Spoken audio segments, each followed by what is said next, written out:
and will come with its own attendant consequences. One of the two, I'm talking about the two people who sponsored this bill to scrap the office of special prosecutor, or intended to, because now that bill, they've agreed to the president's request. That's Mama Yariga and Nelson Roxon Dapiamekpo. One of them is going to be joining us this morning. We'll have a conversation on this matter. Beyond they agreeing to the president's request, what has to be done to strengthen the office and also the person? And remember, already we know there are some 3 petitions against the occupant of that office. And this week, another petition against the special prosecutor was submitted to the presidency. We'll tell you about it.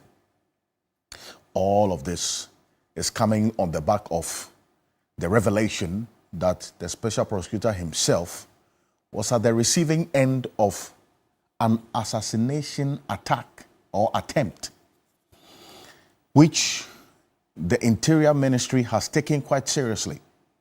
And per their preliminary investigation, there was no report, at least to the various security agencies, of this said assassination attack.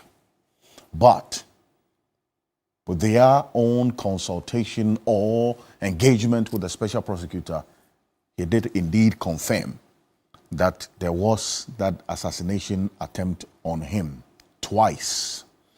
And Samir Dako as well, the Director of Research and Communications for the OSP, says he was handcuffed, beaten by 17 police officers. That is also a matter being investigated now. In the midst of all of this, what should be the focus of strengthening the office to fight corruption?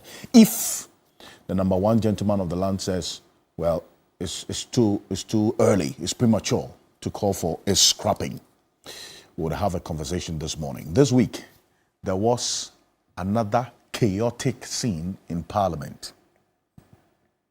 The Kwandai constituency and the matters arising there was the major factor that caused this chaos in Parliament again. The clerk to Parliament wrote to the Electoral Commission notifying it of a vacancy in the House. The minority in Parliament did not take kindly to it because, in their view, there are 2 active applications seeking to challenge that ruling that declared a rerun of the parliamentary elections in the Kwandai constituency. Regardless, the Electoral Commission, subsequent to the clerk's notification, declared a rerun of the Kwandai seat on the 30th of December. That is just 5 days after Christmas, 1 day before the end of the year 2025. The NDC is of very clear view on what is happening on the ground. Already both political parties are frantically engaged in activity, campaigning on the ground, while they institute other measures as well off the ground, as we do know, the 2 active applications. But is it the case that the clerk to Parliament acted too quickly, or he acted legally? Quickly, or whatever actions he took were within the remits of the law. The law. We would have a conversation this morning. While we'll take a sneak peek into the Kwandai constituency, the history of that constituency, the trends of that constituency. Musa Danko is going to be joining us. We'll have a conversation. The research team here at TV3 have put together a very, very beautiful outlook of that constituency and why it will not be anybody's take really easily. Both political parties have held it at different times with very interesting margins as well. So we'll show you how the picture looks like in Kwandai. Right after this quick break, we'll settle for the poll tracker, and that is where we're zooming to it. My name is Alfred Okanse. Welcome. This is Key Point on TV3. We're live on 3FM 92.7 and also TV3 Ghana on Facebook and on DSTV channel 279. We're all across the world on 3news.com. We're on the Voice of London radio in the heart of the city of London and Voice of London television as well. Stay with us. We'll be back shortly after this quick break. My guests already walking in, smiling for the moment. We'll be back shortly. Stay with us.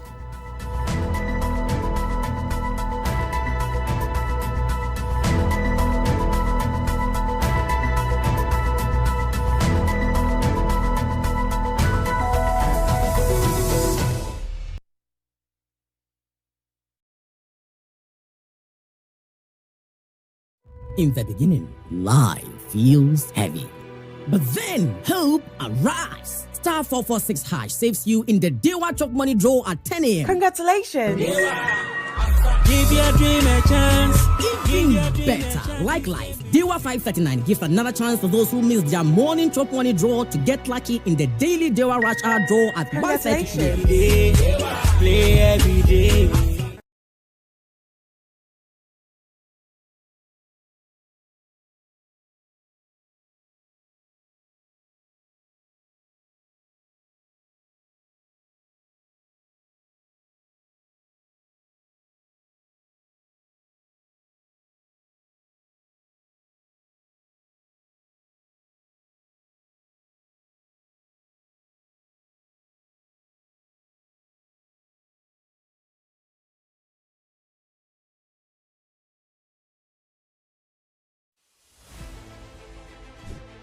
Reporting from the Takoradi Market Circle. From the heart of the Upper West Regional Capital. From the heart of the Ashanti Kingdom. Reporting from Sunyani. From the Central Business District of Navrongo. The parliamentarians are on recess. This is where it all unfolds. The moments that potentially alters the course of our nation and the world. These are the individuals we recognize, the voices we amplify, who appears on screen and who contributes behind the scenes. With professionalism at our core, we bring you news you can trust, impact journalism that makes a difference. This illustrates how diverse perspectives enhance our strength and reinforces our mission.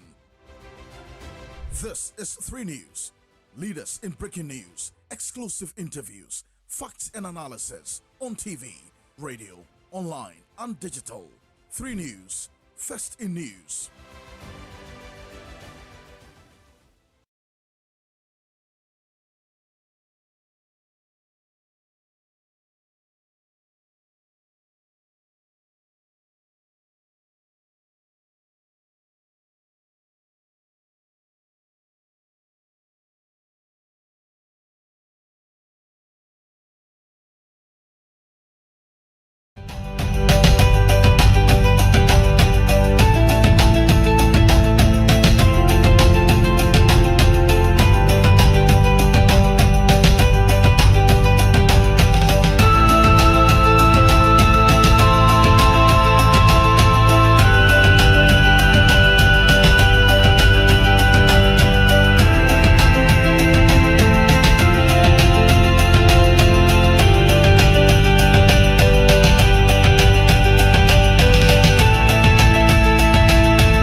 Welcome back to Key Point on TV3. We're live on 3FM 92.7, also on TV3 Ghana on Facebook and on DSTV channel 279. We're all across the world on 3news.com.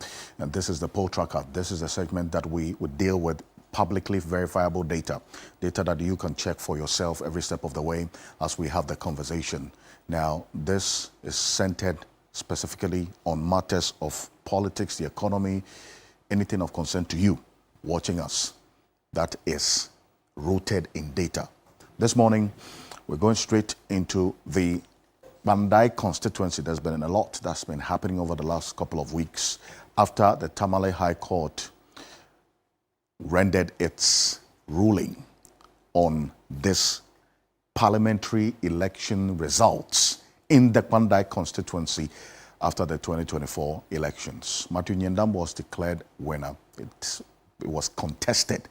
And in fact, the ruling that's come through has seen a number of things, a series of events play out after that. The first being the challenge by Matthew Nyendam. There was a latest one earlier in the week. Now they have two active challenges of that declaration or that ruling by the Tamale High Court trial judge. The second one is an application at the Supreme Court seeking to quash that particular judgment that led to now the rerun of the Bandai constituency parliamentary elections. Regardless, we saw this week the clerk to Parliament writing and notifying the Electoral Commission and just give you a picture of that notification that the clerk sent to the Electoral Commission, notifying it of the vacancy in Parliament, occurrence of vacancy of or in the membership of Parliament. This is the letter that sparked the chaos in Parliament on Wednesday. Well, while the members of Parliament were at it on the floor of Parliament, I'm talking about the minority in Parliament, the Electoral Commission also now put out this notification declaring the Bandai seat, essentially, said it's going to be a rerun. That seat is vacant. This is it. The Electoral Commission wishes to inform the general public that following the Tamale High Court's ruling on Monday, the 24th of November 2025, ordering a rerun of the Bandai constituency parliamentary election within 30 days. And upon receipt of a letter from the clerk, what I just showed to you, Tuesday, 9th December, formally notifying the Commission of the occurrence of a vacancy in the membership of Parliament, the seat of the constituency in Parliament has become vacant. That's what the Electoral Commission did this week. The Commission will hold a rerun of the parliamentary election in the Bandai constituency on Tuesday, the 30th of December 2025. Tuesday, the 30th of December 2025. That's the day to watch, which is just some 17 days away from today, just a little over 2 weeks. Well, the New Patriotic Party obviously is not happy about this because that is their member of Parliament, one of the numbers and representations they have in Parliament already. The numbers are dwindling because of Akwatia has gone to the NDC as well, the NDC majority, for 2/3 now. And then now there's Bandai also coming in. While they contest this particular development, there's a lot that is happening in the constituency. Justin Frimpong Kodia is the General Secretary of the party. He has been in the constituency, at least for the most part of last week as we monitored. He addressed some members of the party in the constituency. Take a look at this.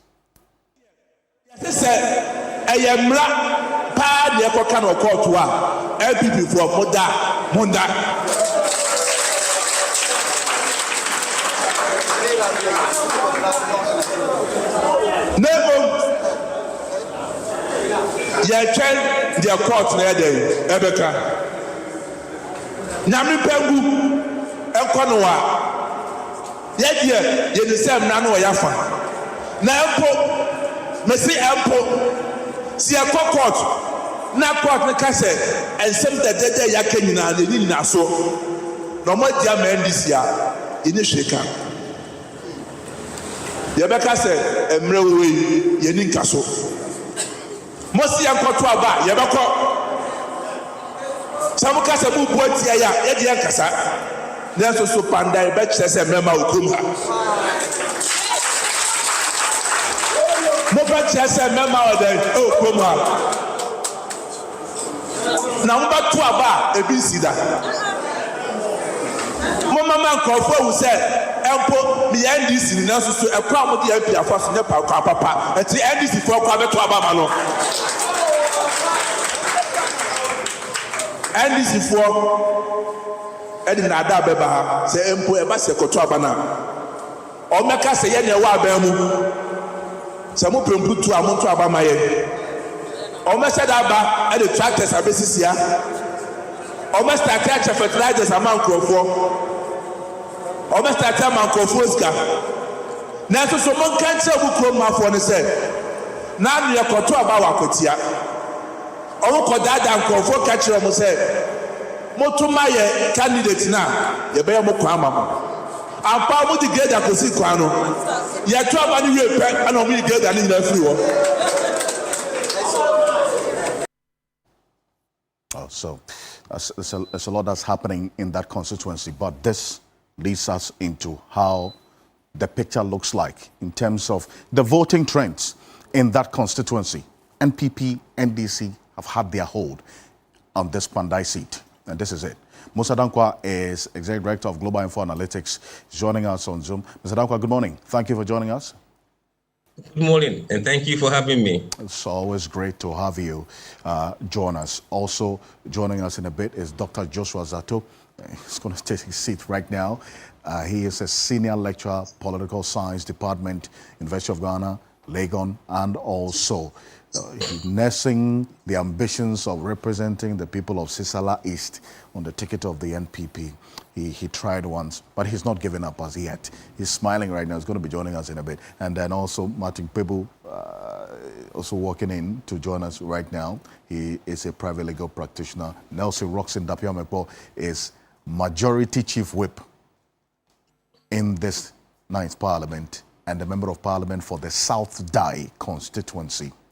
Kofi Bentil is private legal practitioner and also the Vice President of policy think tank Imani Africa. Gentlemen are going to be taking their seats right now. But this is the picture that the Pandai seat is presenting to us. We started from 2004 to 2024. Over this 20-year period, there's been 5 elections, right? And take a look at this. And this trend tells a story. In the year 2004, the NDC won this constituency with 41.1% of the valid vote cast, as against the NPP's 25.4%. And I'll show you the nominal figures so you see exactly the gap. But it's been NDC, 2008 NDC, then 2012 NPP won. Even though in that year, the NDC won the presidential in terms of the national. 2016, NPP won. 2020, NDC came back strongly with this same candidate who is in court with Matthew Nyendam. After the party changed their candidate, they won in 2020. But I'm going to show you that right from 2012, the NDC had been closing the gap, as you see, even before they won in 2020, or they took over the seat in 2020. And then in 2024, the NPP came back again with Matthew Nyendam winning that seat, which has now become a matter of contention in the court of law, which has then led to the declaration of the rerun of this parliamentary elections. For the presidential, it's been NDC, even in the years that the NPP NPP won the parliamentary in Kwandai, the NDC has won the presidential. So you see that it's been the candidate that the NDC put up in some of the instances that they lost at the parliamentary, because the presidential, the NDC has been strong over time.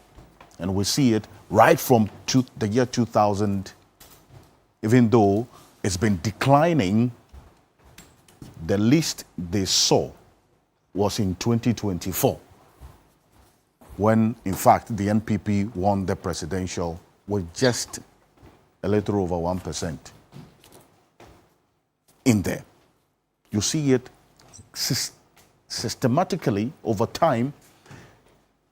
The NPP has always come below the NDC when it comes to the presidential elections, from John Agyekum Kufuor to Nana Addo Dankwa Akufo-Addo. You've seen consistently the NDC always winning. And this is how the picture looks like. But before we get into it, let me acknowledge the presence of Dr. Joshua Jebuchie Zato. He, as I indicated to us, he was just walking in. Good morning.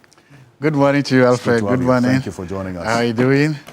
Good. Today I have a lot of gray hair, a lot of this thing. So when I do the Sakura, people think that I'm going bald. So you decided to leave it today. yes. So we'll see that you have hair. Yeah, exactly. So that if I do Sakura, I get food. Oh, this guy is not bald. That's all. Yeah. But something quickly. Today we are all in black. Our good friend, Solomon Owusu. Yes. He buries the sister today. True. And the funeral is today. Yes. I wish her God's...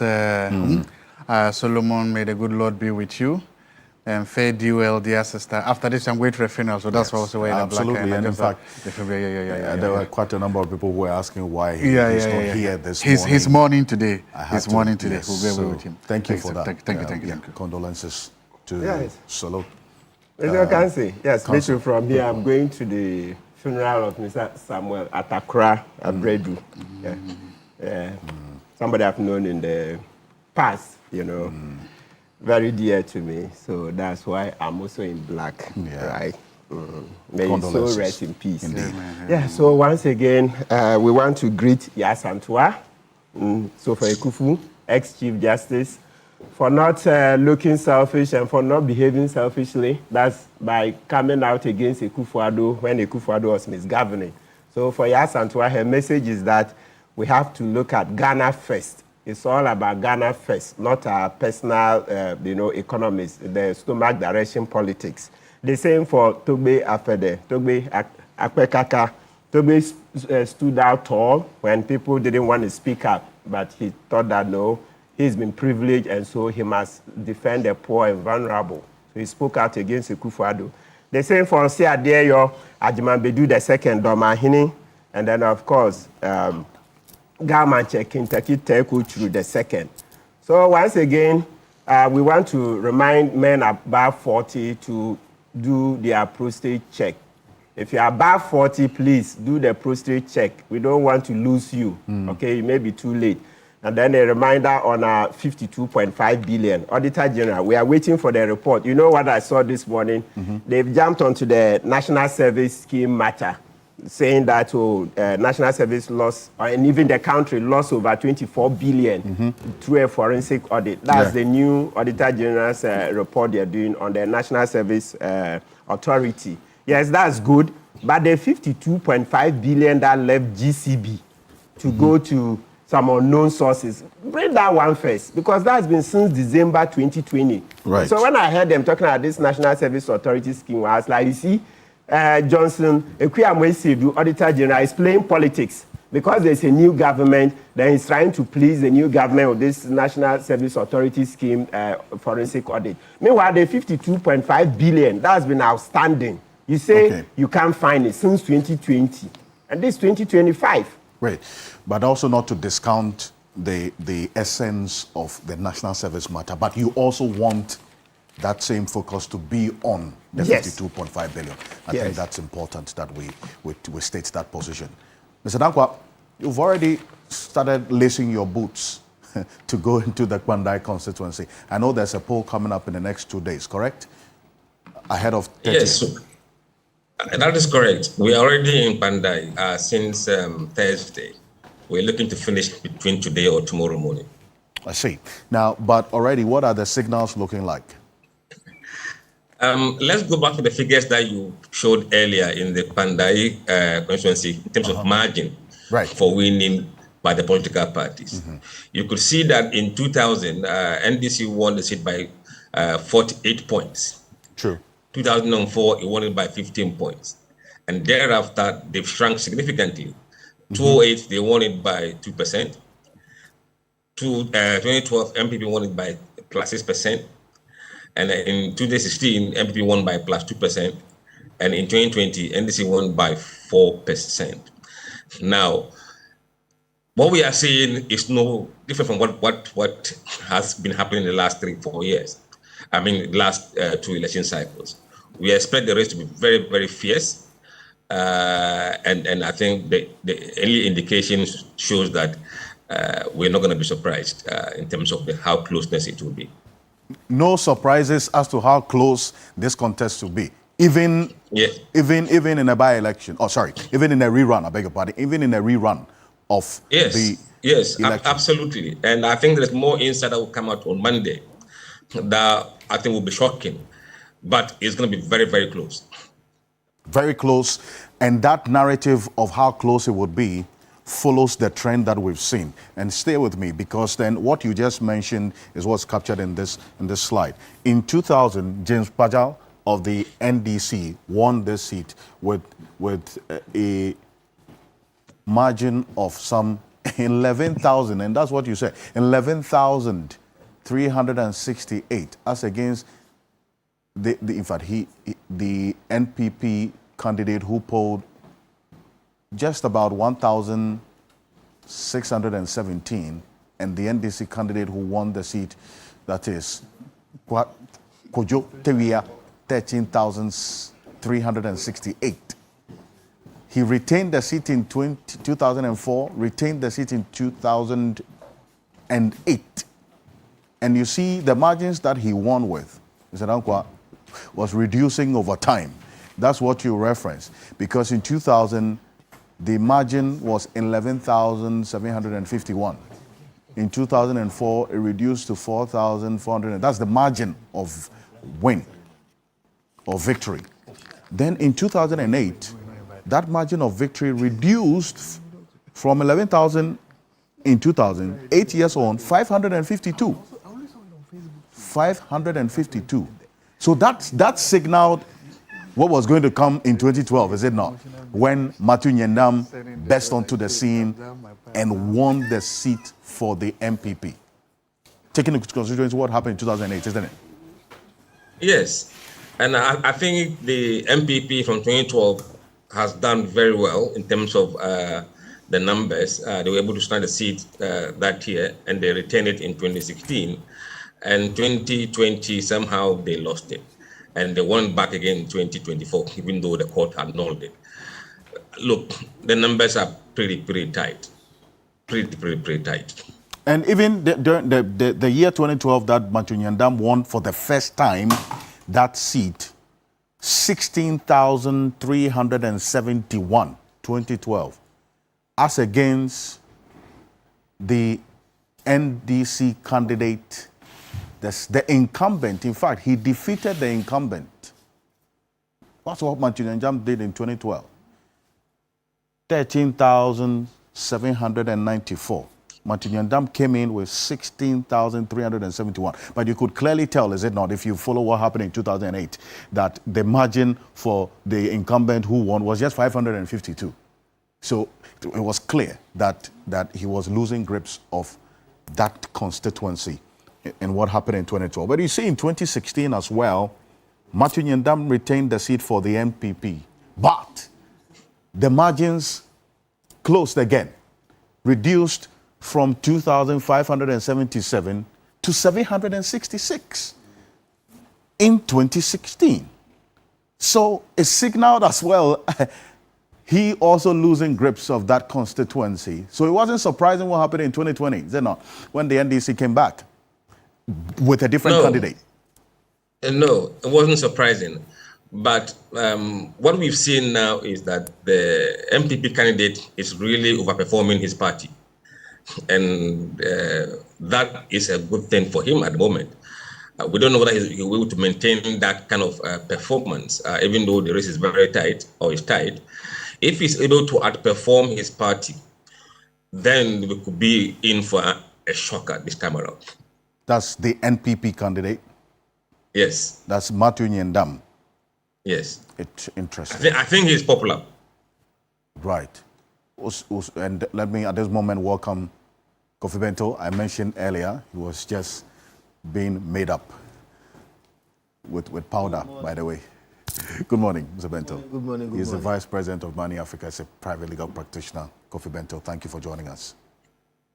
It's good to have you. Now, I'll bring you in a bit, but this is how the picture looks like. In 2024, Matthew Nyendam won, at least after the election, before it was contested in court, and then this declaration that has led to the rerun.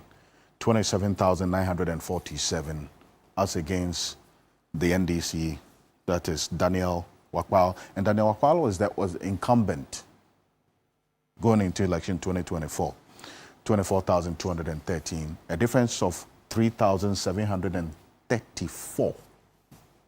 That is the difference between the MPP and the NDC. So the last column you see is the margin of victory for any party who won that constituency in all the years since 2000. And Mr. Dankwa, your verdict is that it's going to be close. It's not really a straight win for any of the two parties. You say, regardless of what's happening, Matthew Nyendam is strong on the ground, but the NDC candidate, being an incumbent as well, has his own influence, is it not? Sorry, we lost Mr. Dankwa. But let me come to you, Dr. Joshua Zato.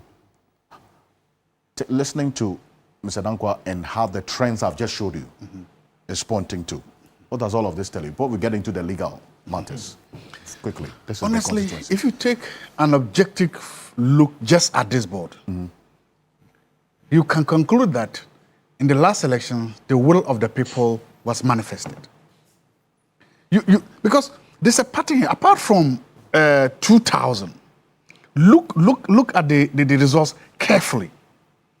It showed, and it shows that, look, nobody runs away with it like that. People are losing. Look, the guy in 2004 won with 4,455 to lose almost 4,000 votes in the next elections, to 552. And then you have Nyendam winning by 2,500 votes to lose in the next election, to lose almost 2,000 votes the next election. So if you just look at the back and forth of it, just on the surface of it, it will tell you that there's nothing surprising here. Nothing surprising to anything, that it was the will of the people. And I'm just looking at, because it's not strange, it's not outrageous to see the figures, and they kind of follow a pattern of candidates winning, and these people are very shrewd voters. If you want to look at the people of Pamdai, when you look at these results, they look at the candidates and they vote on the candidates' merits or demerits. And they are not shy to throw out a candidate. They are not shy to reward a candidate. And as I said, Matthew Nyendam here seems to be a very likable and popular guy. He is outperforming his party. Look, if you look at the other figure you showed me, he has done far better than the NPP, completely. Well, you have a point there, because then that's what Mr. Dankwa was saying. Yes. That even in the years that the NDC, and we have the NDC for the presidential, they've won. Yes, just run the whole board. Even in the years that the NPP won the parliamentary. They've just run the board. The NDC has always just run the board. 2024. But you see, even that, look at 2024. That's what I'm saying, that if you just look at the figures of this one, it looks like the will of the people was done in both the parliamentary and presidential. Look at how close the 2024 is, even for the presidential. Look, the president did not run away with it like he's done all the other times. If you just look at it, 49.7 and 48.7. Basically, 1 percentage point, if that is, separates them. That means that even then, Yes. And then you look at this. That's a 20.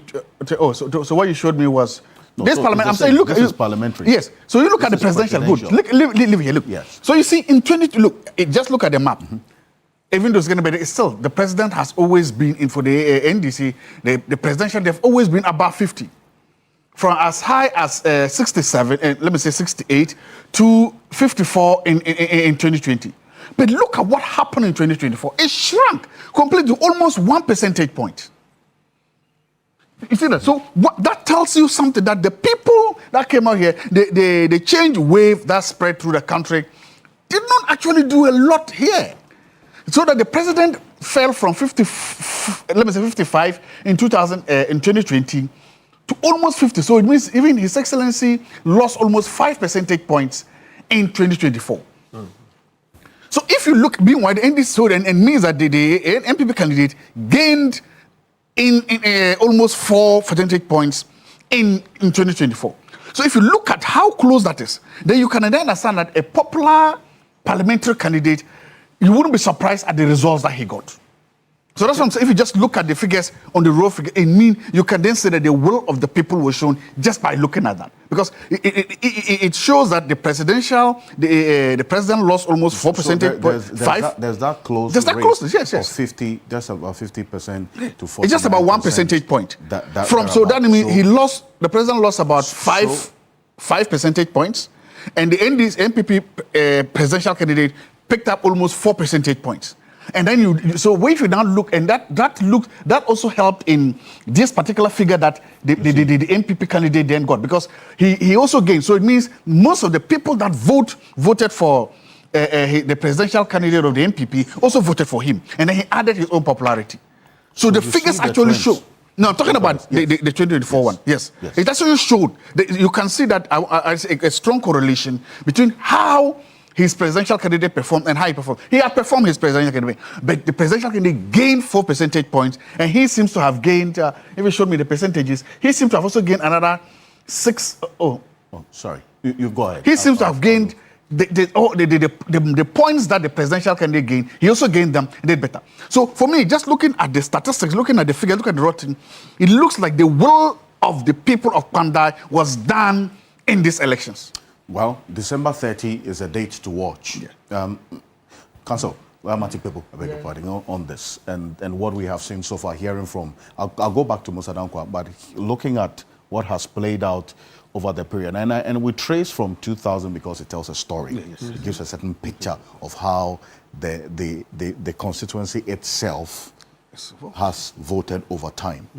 And how the two parties have held on to the constituency.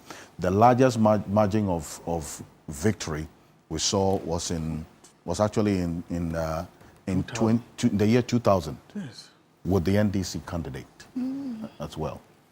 That's one very instructive development in there. But you see it dwindle over time, and the same with the MPP as well from 2012 down to 2024.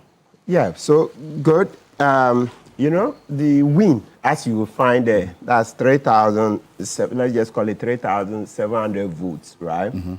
These are mostly what have been wiped out through the court order. That's the court ruling that, look, what happened is illegal, so they should go for a rerun. So, based on it, you see, we're going for a rerun because laws were broken. So it should tell you that there may be, it was due to shenanigans. In actual fact, that's what the court has held. That's what the court has held. These votes that Nyindam got, etc., you attribute to voter fraud, etc. So once there is voter fraud, etc., it's difficult to say that he should win again. Because that's the reason. The reason is that, look, things didn't go well. Laws were broken in order to help Nyindam win. And so, since we're a country of laws, there should be a rerun. So I'm not able to rely on the 3,734 votes that he got to win as basis to say that he will automatically win. No, at all. If he could win fair and square, he should have done so. But clearly, from the court orders, laws were broken. So how are we going to analyze for somebody who has broken the laws as certified by the court. It's a democracy. We trust our courts to do a good job. As it stands now, it's the court that's speaking. You see, so far, I haven't even heard the MPP fight about the judge's findings that laws were broken.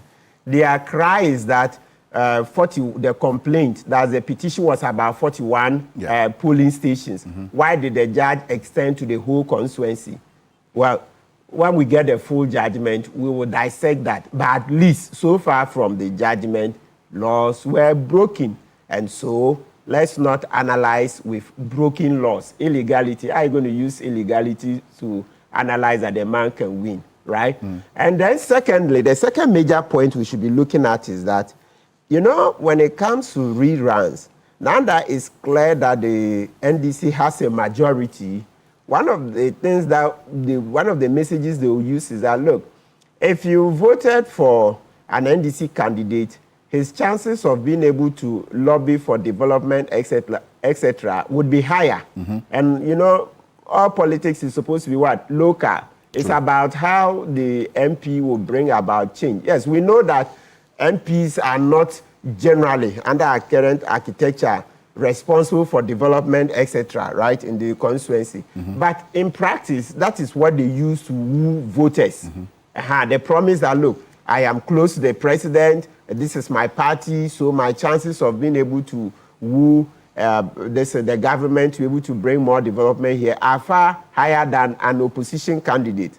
So let's wait and see. Like we say, agroni from, so December 30th will come and then we'll see how it pans out.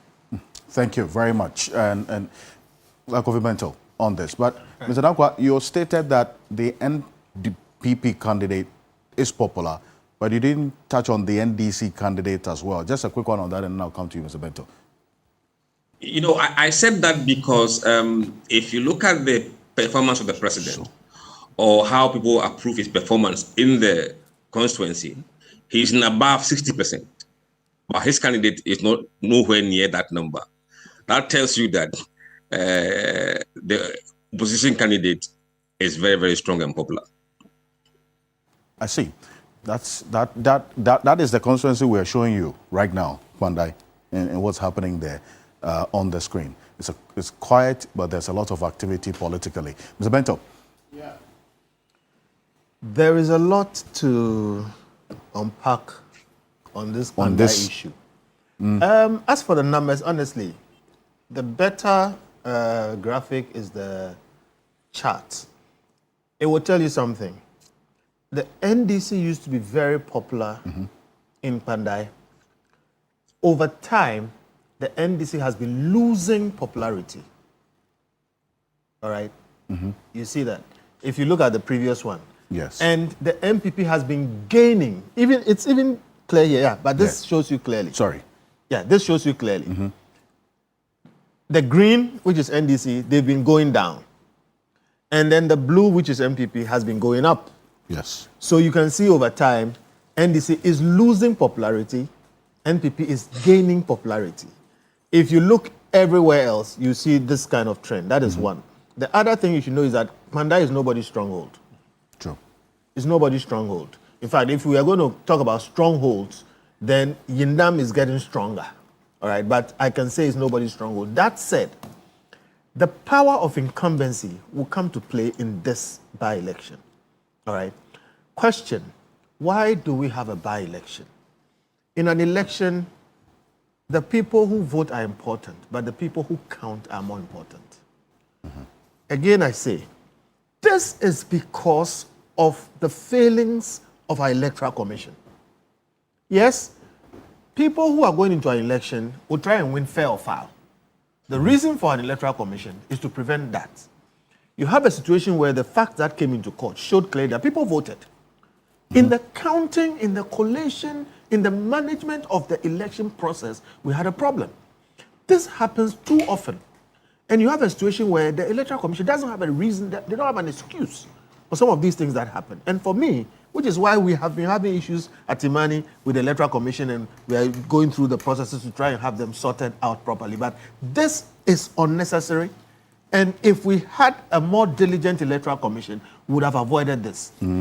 Now, let me also explain why it's sad. I have no doubt that Yindam won. You have no doubt? I have no doubt that Yindam won. I see. But like Martin said, a court looks at everything and decides that because of the way the election was conducted, they should go back and vote again. And now, the will of the people can be overturned simply because the dynamics have changed and you have an NDC government. And people who are looking for development, whatever it is, are going to think and say, what can Yindam do with regards to the president? Okay. On the other hand, what can the MPP person do with regards to that president? And clearly, it will shift things on behalf of the NDC. The question is it fair? Look, again, so I've spoken about the problems at the EC. Again, we have a situation in Parliament today. Okay, in Parliament today. Right, please. We are hearing all the fighting going on, and it's sad that we have that situation because it should have been clear. Look, the same principles regarding the removal of CJ Tokono are playing again. You have a situation where a matter is in court. It has not been properly, completely, finally adjudicated. We'll get into the legal aspect of things, right. which we will. It's a big part of the conversation. Right, yeah, it is. But you say that, there's always been that reference to the declaration of the courts about elections being won at the polling station, whether fair or foul. If the interpretation of that particular statement made by the judges is anything to go by, then it should not be interpreted to relegate the integrity of the process, because then if elections are won or lost at the polling station, regardless of how you win, you must win. It has nothing to do with the integrity of it. You have to win because it's won at the polling station. The premise is wrong, and I've never accepted that elections are won at the polling station. All right? And I started with a saying that in an election, it is not so much the people who vote that matter, it's the people who count that matter. An election is done under law. From the first presidential petition, all right, I made that point, and I made it in several arguments, that elections are not won at the polling station. Are not won or lost at the polling station? No. You can have a voting at the polling station and win by 10,000 vote margin. When that vote margin is put under scrutiny of law, and it shows that the 10,000 people who voted for you were not eligible to vote, you didn't win. Elections are won after a final judicial declaration of who the proper lawful winner is. And that's extremely important because we carry on with this business of elections are won at the polling station. And I remember saying that, look, that kind of mentality causes violence. People should stop it. Elections are not won at polling stations. You can win by 10,000. And it turns out that all the 10,000 people were minus. Okay? Absolutely. By force, you can think you have won on numbers. When it is put before legal scrutiny and a final judicial pronouncement is made on it, then you have won. So elections are not won at the polling station. Elections are won by assessing the validity of the votes. The credibility of the outcome. The credibility of the process. The validity of the votes. So please, I repeat, and I said this at the first presidential petition, our elections are subject to judicial pronouncement and adjudication. And when we get to the issues about the law, look, in a country of laws, in a constitutional republic, okay, if you want to respect this rule of law thing, we better get to grips with it and stop this business of elections are won at the polling station. It is they who count, and they who count, it's about how they count. That is how it is. And that's what is playing out here. Yindam won, wide margin. If elections were won at the polling station, Yindam won at the polling station. But somebody says that no, when you look deeper and subject it to legal scrutiny, Yindam didn't win. So how do you tell me that they are won at the polling station?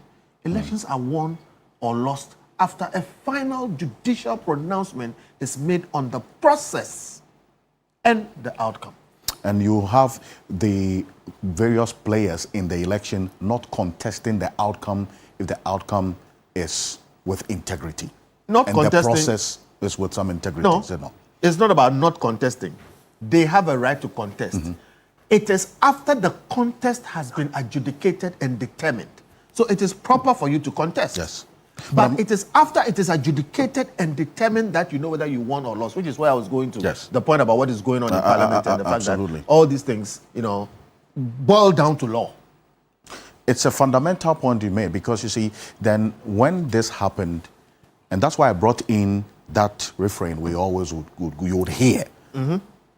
Politicians reference that elections are won or lost at the polling station. Yes. That is it the declaration or that statement by the judge that is wrong, or the interpretation and application within a particular context that is wrong? So, a judge has judicial power to make a declaration.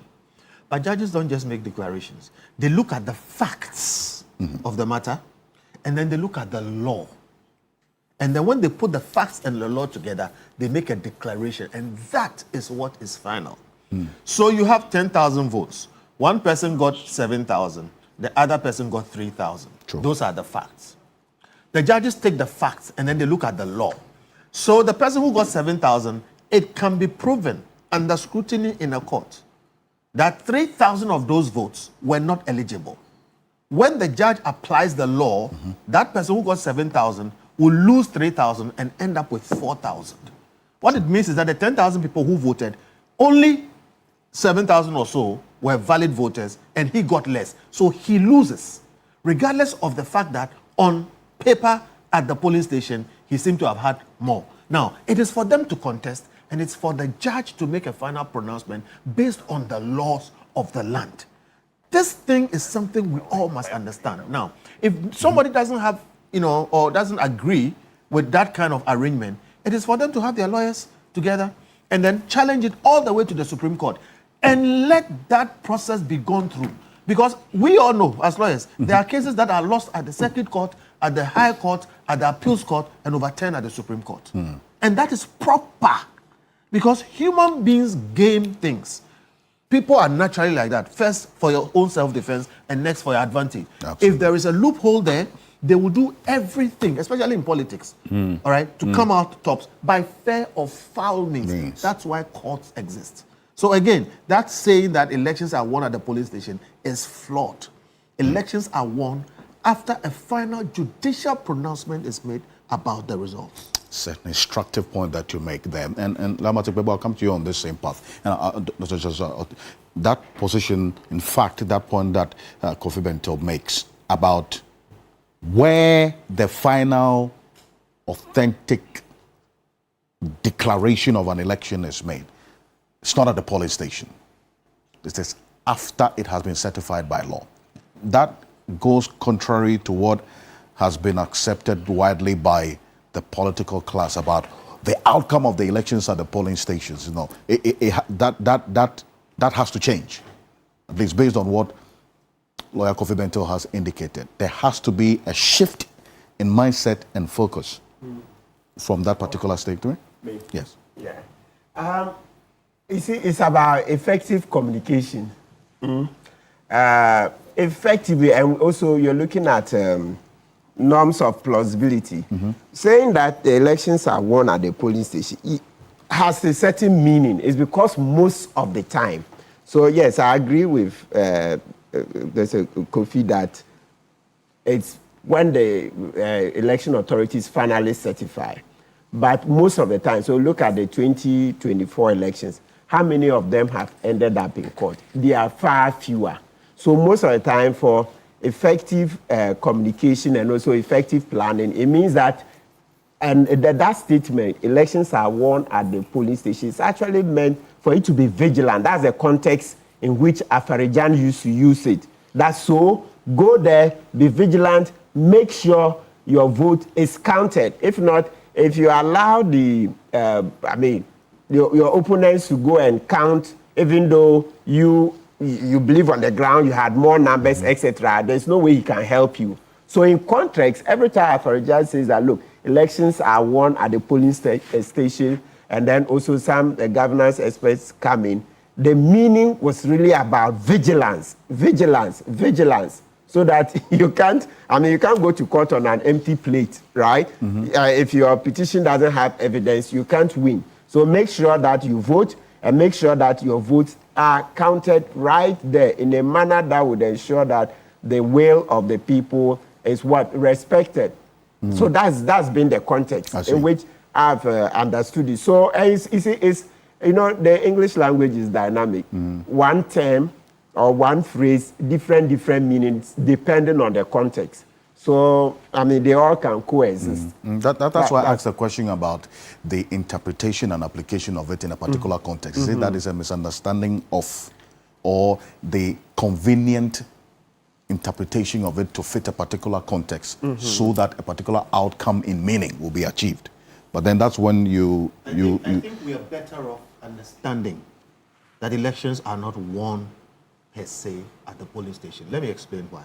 Look, yes, if we are going to be law-abiding properly, when you finish voting, you should be able to go home. I hear Martin when he says you should be vigilant. Vigilance assumes that one, the other party is going to cheat.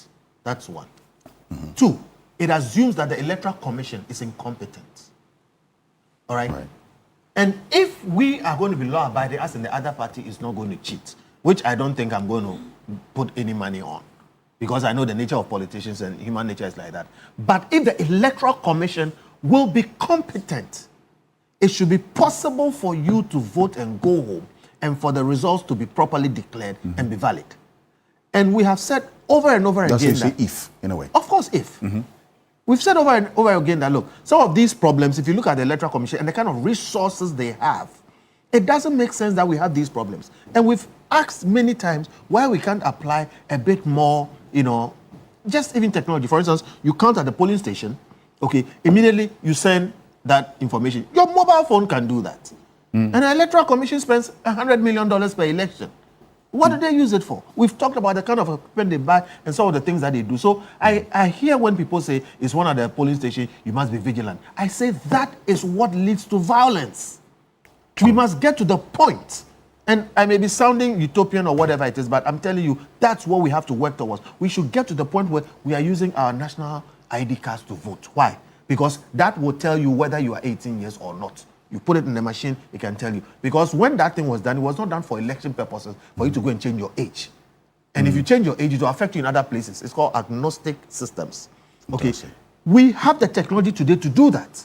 Just procuring machines, you go there, it will say, you are so and so, you are from here, it can let you vote. And the collation can be done electronically and sent electronically from the polling station. There are things that we can do to make it less necessary for political party operatives to mount vigilance by themselves. Because there are two opposing parties. This person mounts vigilance, the other person mounts vigilance. What you are calling somebody's vigilance is somebody's aggression.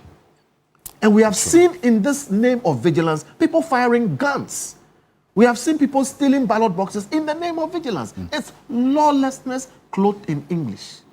We should get to the point where our Electoral Commission is competent enough. How big is Ghana? And how large are these polling stations? Why is it that simple things beat us and we end up spending so much money and going through so much stress? Okay, so if you ask me, we should move to the point where vigilance becomes increasingly unnecessary. So I still insist, elections are not won at the polling station. Voting happens at the polling station. The process must be properly gone through. The EC officials are officials of law. They work under law. Even the person who makes the declaration matters. All right? And they have to do things properly. We've gone through the election. We saw it even in Tema Central. Yes. Also, who made the declaration and whether the person was competent enough in law. Yes, in law. And that is fundamental. It matters. We've gone to election petitions. We've seen pink sheets and how they were treated. All kinds of things happen.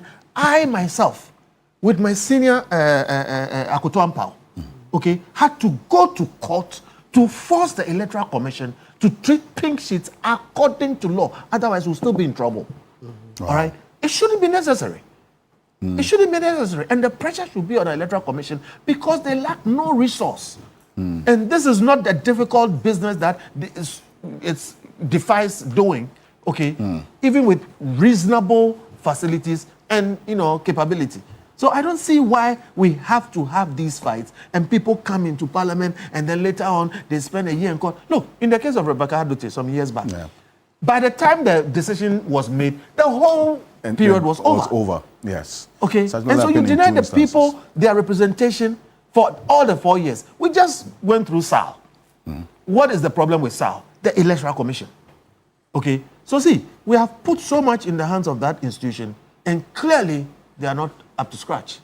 We should focus on that, and then we avoid these things. The truth, which is uncontestable from Kofi's analysis, sorry, Mr. Bento's analysis, is what we are seeing playing out right now, Dr. Joshua Zato, Yes. in the Kwandai constituency. Thank you. Both gentlemen are right. Elections are won at the polling station. It's more of a political statement and not a legal principle. It's the idea. It's a political statement. It's simply saying that, look, don't like. It's not even a utopian idea. That look, is the results people vote at the polling stations. That is their first contact with the voting. And as I said, there's somebody who is in the market, votes and goes back to his market. He goes back to his farm. He goes back to his normal life. So since it's the first entry of the voting process, it then means that is where the elections, that is where it really matters as to who does that. So as a political principle, it is then your duty to make sure that one, elections are won at the polling station also means that it's your duty to make sure your people show up to vote. It's your duty to make sure your people show up not only to vote, but to also vote well. It's your duty to make sure that your people go out there in their good numbers and they are more than other people. And so, as a political statement, it matters because if your people don't show up to vote, if your people don't show up to vote well, if your people don't show up and do the right thing, then no matter what happens, you're going to lose the elections at the polling stations. So the polling station then becomes the rallying point and the main of the elections, because that is where you vote. There's something that used to happen around 1992, 96. Some of us were kids are going there. It was the phenomenon of the snatching of ballot boxes. Those times, that was where the whole idea of just macho men came inside. When we used to move ballot boxes to places to go and count. People were snatching ballots. So the emphasis then was on ballot boxes. That is why you saw that from 92 to 96, in other words, this country, through IPAC and others, we invested to improve the ballot box processes. So the whole idea of making them transparent and the whole process of counting them at the center was to try to demystify this thing about the ballot box and also to discourage the snatching of ballot boxes.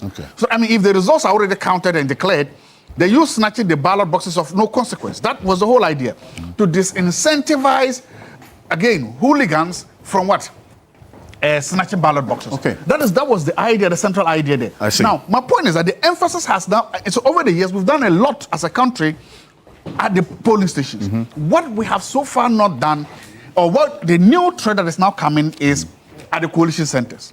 People have now realized that if you snatch a ballot box, it's useless to snatch a ballot box because the other candidate has it. And usually, if you realize, by the time you are going to the coalition centers, losing candidates know, winning candidates know. Everybody has, and you can use very rudimentary, like he's saying, technology to collate your results. So that by the time that all the results are coming, sometimes if you live in a place like Sisala East, which is just by distance, by how big it is, one of the largest constituencies in the country. By the time somebody leaves Santijan and is carrying a ballot box to Tumu, it depends upon it may cost 30 minutes, 1 hour to come. By that time, the coalition, they've already got the results. So what people have now started to do to give the system is to attack coalition centers. Coalition centers have now become the most vulnerable link in our electoral processes. And we are here today because of events like that. My point is that unless or until, and the coalition centers, yes, it has a technology, but also security issues. We should be able to have coalition centers that if we say these people are not supposed to be there, they shouldn't be there. If we say that these people have no right to be there, they shouldn't be there. We should do that. But quickly, I wanted to go back to the map on some. Because you stayed a bit on this matter of whether elections are won or lost at the polling station, Mr. Kofi Bento has done justice to that particular issue.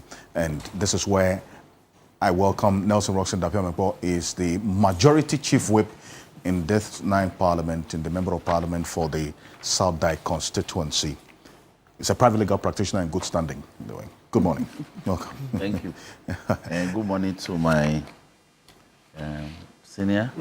Thank you. And my junior. Good. and my friend, in fact, my genius, and my friend, Dr. Zato. Honorable, is it the fertilizer to Utawa? You know, come here. It has not The fertilizer it has not come. The sister is our fertilizer has not come. I'm told that fertilizers have been supplied. You haven't gone to see your DC. Are you fighting your DC? No. Oh, he said So good what is friend. he? So the free fertilizer is there. That's my I tell you, thank you, Jerry. Cadet, my DC, my MC is Cadet. We call him Cadet. Right? Yeah. Cadet, what's my fertilizer? I'm just When telling I you. left here that day, I called Eric Opoko. I said, Minister, you heard Dr. Zato. Zato says, also, no. Zato has refused to go and see. Zato is dealing with his party people. He's not dealing with the MC. Okay, so Cadet, I'm coming to you. I'm coming to the MC for my fertilizer. For this, let me also acknowledge the presence of Justice Abdullahi. He is also a private legal practitioner. He is a lecturer at the UPSA Law Faculty. And those who are studying law would reference his cases every now and then. We don't study law, we read the law. We read law. Mm-hmm. Justice We read Abdullahi, law. thank you so much for joining us. Good morning. You see, because it keeps changing, it's mutating. Every day, new things come up. You always read it. Alfred, I think you know who said that to us? Kumado. Let me hear him. Let me hear him. Roxanne will never finish. Professor Kumado said, you people, you are like, you roam around like social scientists. Thank you. In law, we read law, we don't study law. Please. So, as I was saying, I think I haven't been in the studio for about 3 years. 3 years, that's true. Yeah. Wow. I haven't been here for the last 3 years. I think my last time, I'm not sure. Okay. Right. Wow. Indeed. So it's good to be here. It's good to be here, indeed. Yes. Thank you so much. And I know Martin has been holding the fort. We'll have a good conversation indeed. Thank you for coming through. For the record, Kofi is my colleague. So Perfect. So I'm surrounded by lawyers. Yes. I'm the only political analyst sitting here. Okay. So surrounded by in the sea of lawyers. Okay. Thank you very much. Mr. Dankwa, now, and I come back to you because of the work you started doing already on the ground ahead of December 30 and the polls and how things are looking like. We put this picture of what's been happening in the constituency on the screen to give us a clear indication of how things are played out over time. If you look at the margin for the NPP in 2024, that which has been contested now, Lawyer Kofi Bento made the point earlier about the incumbency advantage, right? Because now the dynamics have changed. In that election, at least before the declaration in Pandai, we didn't know who was going to be president. So that may have also influenced. And the NPP was incumbent in that particular election. Do you already see the signals of the incumbency advantage playing out for the NDC? Quick one. Right, Alfred, thank you very much. Let me just sneak 2 data out of Pandai this morning, just to buttress the point I'm going to make. About 62% of Pandai voters believe the country is headed in the right direction. 62%? Yes, compared to 29%. When you ask them about the performance of the president, about 61% approve of the way he's doing his job, and 30% don't approve. Now, this is what Mr. Bento called incumbency advantage. If this is to replicate on the ground on election day, the MPP could be disadvantaged. But at the moment, the MPP looks very competitive, not very close race. But we don't know yet whether these 2 data would influence the eventual outcome. But by 2 weeks' time, I think we'll be there to find out. So, the 2 very important data points you referenced today ahead of the release of your poll on Monday, correct? Is that yes, the 2 questions of where the country's direction, yes, as we speak, is favoring the NDC. That is over 60% for the president. But then again, that's not surprising because if you look at the trends, presidential, the NDC has always won this constituency. Even in 2024, they won, actually, with just about 1%. Right? So if I'm going by the trends of how the NDC has dominated presidential in this constituency, that data point will not be too far away from truth based on the trends. Vedangwa. Yes, and probably it could mean that NDC could do better in the presidential in Pandai if there was a rerun today, based on these numbers.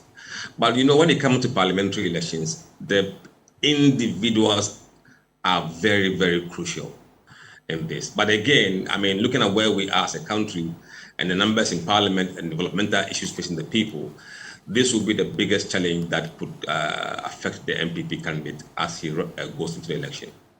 Some few minutes on the lawyer Dapiampo on this, because you're majority chief whip, concerned about how things are playing out in Parliament, your numbers and representation as well. You had cause to speak about this when the Electoral Commission had not come out as yet to make a determination because of the clerk to Parliament's notification. Eventually, that was done. But this is the picture of the Pandai constituency. It's nobody's win, is it? Yeah, It's the MPP is so strong on the as we ground. speak. It's a 4-3 as we speak. And we seek to make it a 5-3. You want to win? If you recall the events of the morning of 7th January 2025, I was one of the people who told Senior Nyindam that you are on secondment, you are on probation. In fact, I used the phrase, Senior Nyindam, you are on probation, because we raised the issue that we were contesting the results in court. You know, himself and my late brother Fuakwetia, you know, and Skumi, and Ernest and I. No, we are young, we are vibrant, we jive. But we wanted him out because of the pepper they showed us in Jachikwese. But they told us that they were willing to face the consequences. So they should be sworn in. If you recall, we took issues with Jetro. Because Jetro was then, the clerk to Parliament was then standing orders. He would swear in the MPs. Then the MPs will now have the locals to now vote for a speaker. Because we didn't have a speaker at the time. So we raised the issues. And Nyindam told me, I'm senior to you in this house. Whatever you say, me, I'm strong to face the consequences. I said, for now you are on probation. And we laughed about it. Then we sat quietly and went about our court matters. We were not fanciful, we were very methodical. So after about 11 months, the court made a pronouncement, not in our favor. We were looking for a decision in our favor. It didn't happen. It was a neutral decision based on issue 1 that we set for determination. If you look at the issues set for determination, our issue 1 was whether or not the infractions in the 41 constituencies were such that they affected the outcome of the elections in the 152 polling stations. And the judge agreed that, yes, they were so material that it contaminated the sanctity of the outcome. So, Electoral Commission had been directed to go, and this is the order of the court, properly drawn out. It says, upon hearing both petitioner and respondent's lawyers, blah, blah, blah, blah, it is hereby ordered that the petition of petitioner is upheld. And this court orders a rerun of the Pandai constituency parliamentary election in 30 days. Second respondent to comply with the order. That is the Electoral Commission. That's the Electoral Commission. And you know, being a diligent lawyers, we took steps to get the order drawn out and serve on Parliament. Originally, Parliament was part of the suit. Parliament and the district director of the Electoral Commission, but later they got non-suited. And so we proceeded against Nyindam himself as first respondent, and then the Electoral Commission as the second respondent. But ex abundante cautela. So we serve Parliament. So what does that mean? What you just said? For want of abundance of caution. You have to communicate in plain language. Oh, it's a plain language movement people, that is going on. Sometimes you must communicate to the technical people to like. But you are communicating like to the masses, communicate to them, not the learned colleagues of yours. You are now in the law, so you need to. You haven't told the people that you are now a student in the law. So you need to be using the jargon so that they know. People appreciate you when you are in the law. Yes. Please go ahead. Please go ahead. Please go ahead. Zato, you yourself, you must go to law school. You must. Otherwise, you are not learning. Stay on course. Stay on course. Please, go. No, that's by the by. So we took precaution to serve Parliament that these were the events happening in one of the high courts, and the outcome is that a seat in Parliament has fallen. And he got Speaker to pronounce. On the 25th, when I raised the matter, 25th, 27th, when they decided that Nyindam should make a statement, should comment on the principles of the budget. So I said, no. Nyindam no longer has locus. Right. We've tolerated him for 10 plus months. But as we speak, he's been denounced by a high court of this republic. And that is the High Court Tamale Commercial Division. That the ex nihilo fits. Because you see, you can't put something on that and expect it to stand. The pronouncement that brought him to Parliament, which I questioned from day one, has now been determined. So he no longer has the locus. He has no locus standi on the floor. They wanted to chew my head off. But eventually the Speaker said, yes. Per the terms of the order, it meant that Article 97 has been sprung back to life. There's a vacancy. But you to avert your mind to CI 19, Court of Appeal rules, I believe 20 or so as amended by CI, I think 119, 2020. Where it's been amended that there's automatic 7-day stay. So the automaticity of the stay is such that you can't ask Nyindam to leave the floor today. But after expiration of 7 days, which expires on the 1st of December, he no longer would. Because Speaker was very clear. But Speaker threw in a punch and said, if he files a further process, that may mean that Parliament's hands may be stayed. He uses the word phrase may. Yes. Now, the may means if those are brought to his attention, then they may have to come to a decision to further stay their hands. But the may means that you have to persuade him. I see. Yes, so those persuasions didn't happen. So what do you mean by you have to persuade? If the man files further processes, but it is right, and Bento is here, very learned in the law, learned before. So his study of the law was reading of the law was an icing on the cake, because he's been reading our constitution long before he went back to law school too, for shege reasons. That's for him. He studied law for shege reasons. Yes, that's for you. You see, throwing punches. Left, right, throwing punches. As for Zato, today I'll kill you. Thank you. So Kofi knows that it's right. Look, 5 years ago, I made the similar arguments on behalf of the Achikwesi. But not on the floor, but in the foyer that we have filed a notice, we filed a stay. They say I was espousing bad law. And this came from Chey, the majority leader, who isn't a lawyer. They briefed him, they prepared a brief for him. Chey finished me on the floor and said, you lawyer of some long standing, you are espousing this law. I have been properly advised that your law is bad. It was the majority leader at the time. He finished me. So Kwesi never got to stay in Parliament with an interim order, not an order determined by the court on the merits of the case. So I came to the point and said, well, I was hoping that having filed a notice of appeal and a stay of stay application or notice for stay, it was sufficient. Oh, no. You say my law was weak. I was espousing law weak, jurisprudence, blah, blah, blah, blah, blah.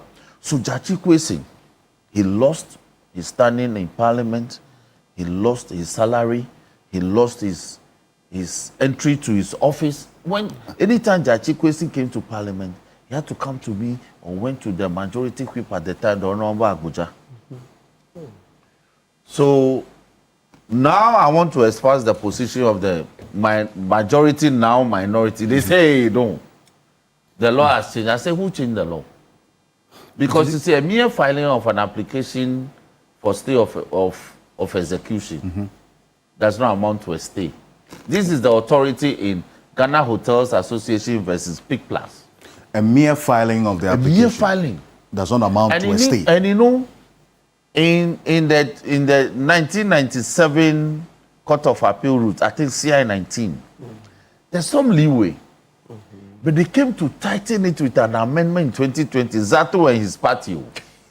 Not me, Zato and his party.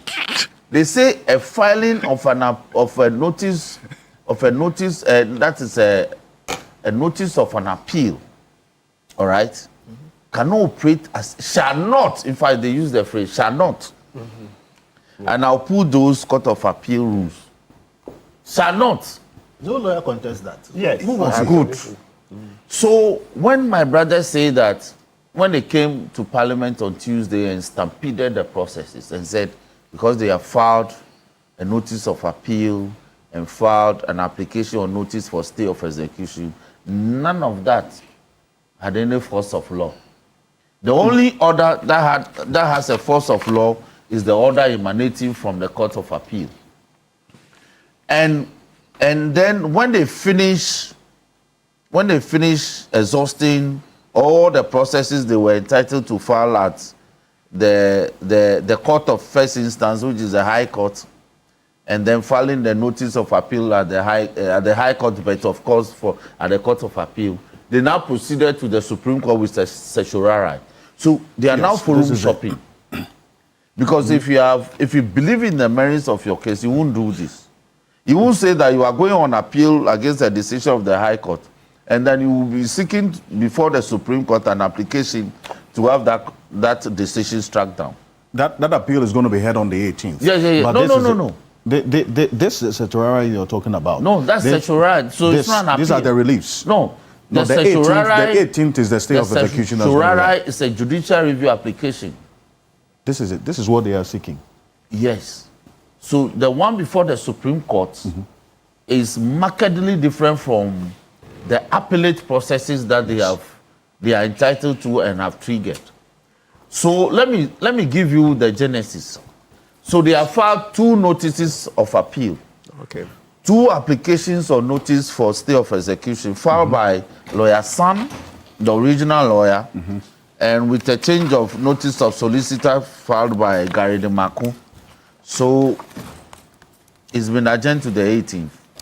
But before that could be heard, they are before the Supreme Court for a certiorari. Now, before this could be determined, they are in Parliament singing Aluta songs. Today, the MPP is singing revolutionary songs. Zato, are you aware? I see that today you are taking the path of the PNDC that you vilified. Well, their stance is this, and this is what he referenced. I'm going to show you what happened in Parliament within the week. That chaos that disrupted the business of the House. No, but let me finish. Because I'll let you finish. I'll come to you because you see, this has attracted the condemnation of Mr. Bento and all the others here. Let's take it. No. Take it. Let me finish. I'll let you finish.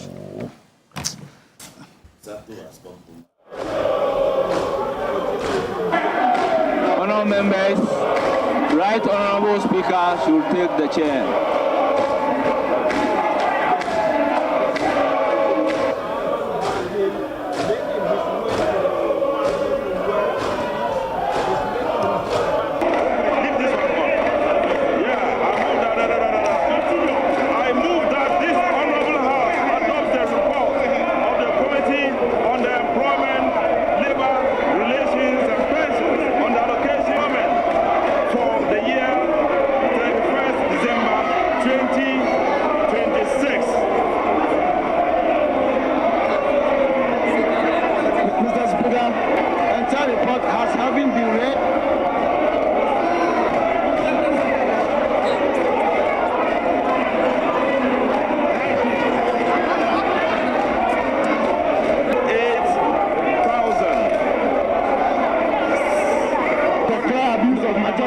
power in this chamber.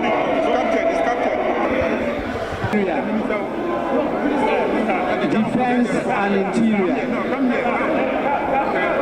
Just the motion number 30. Read it.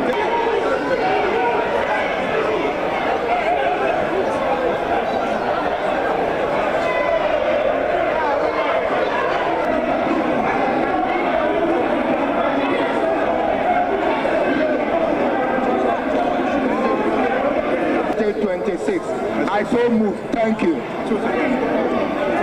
As if it was wet.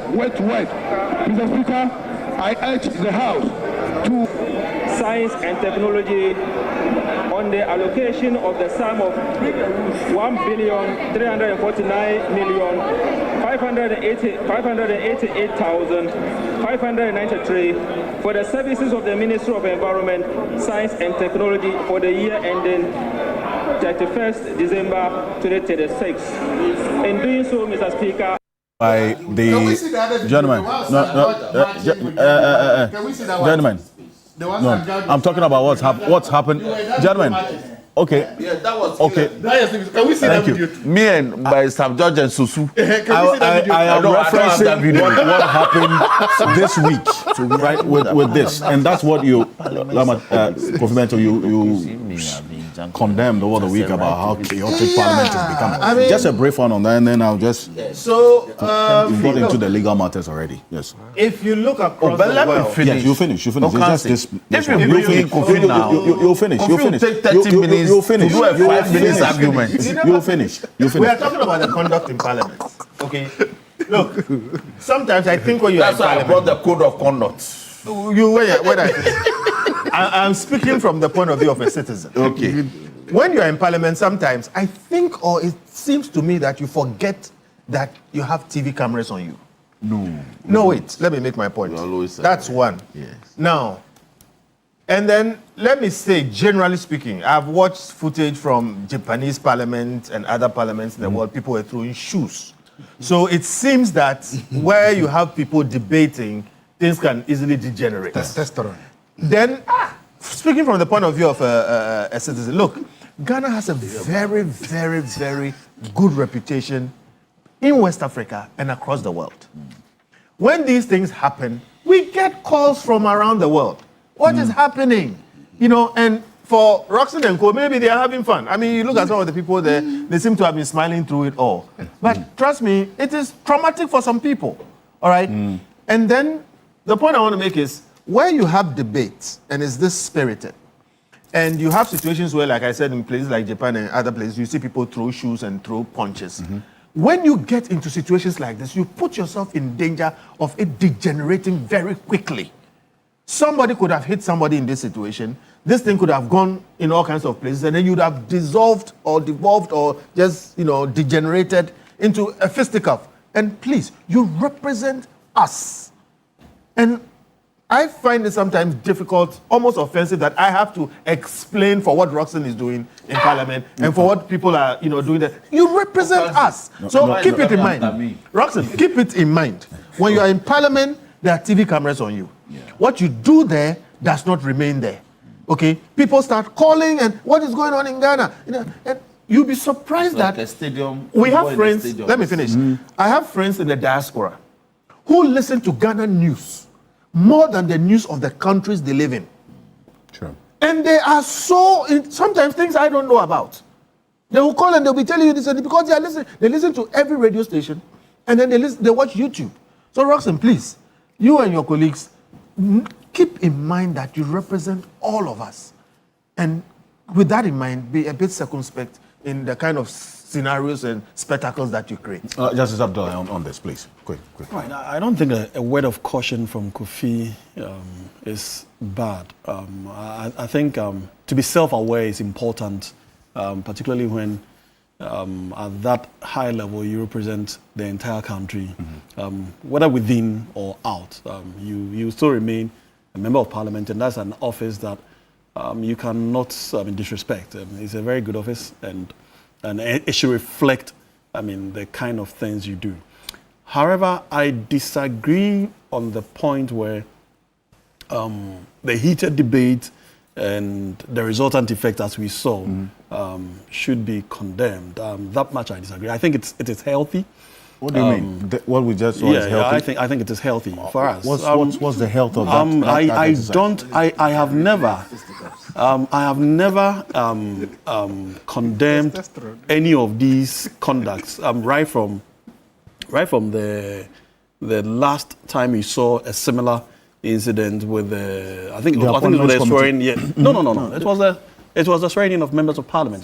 That's 6th January. No, the 6th January. This was in 2020. Yeah, that's what I'm saying. The recent one was in January. No, I'm not talking about that. I'm talking about the first. That was the most chaotic. Okay, yes. Yeah, so that's what I'm referring to. The one where the military ended up in the officer's palm. That was serious. Yeah. That one was more. That's exactly what I'm saying. That it was more chaotic than this one. So that one you condemned. But I condemned the influx of the military in the Chamber of Parliament, but not the conduct itself. The conduct itself, I do not condemn at all. I think that we need to show to ourselves and to the world that we can always disagree, and it can go to that highest level and still remain united as a nation without resulting in the fisticuffs. This was not a fisticuff. That's my whole point. My whole point is that you see, pretending that you cannot have disagreement. Any physical contacts? You didn't see that? No, there was a part of it. It is part of it. That you go and be pushing each other. It was part of it. It can Johnny. degenerate. It could degenerate. So I agree. But so long as you are not there, for me, as far as I'm concerned, it is good we do this. It is good to show the world and ourselves that we are human beings at the end of the day.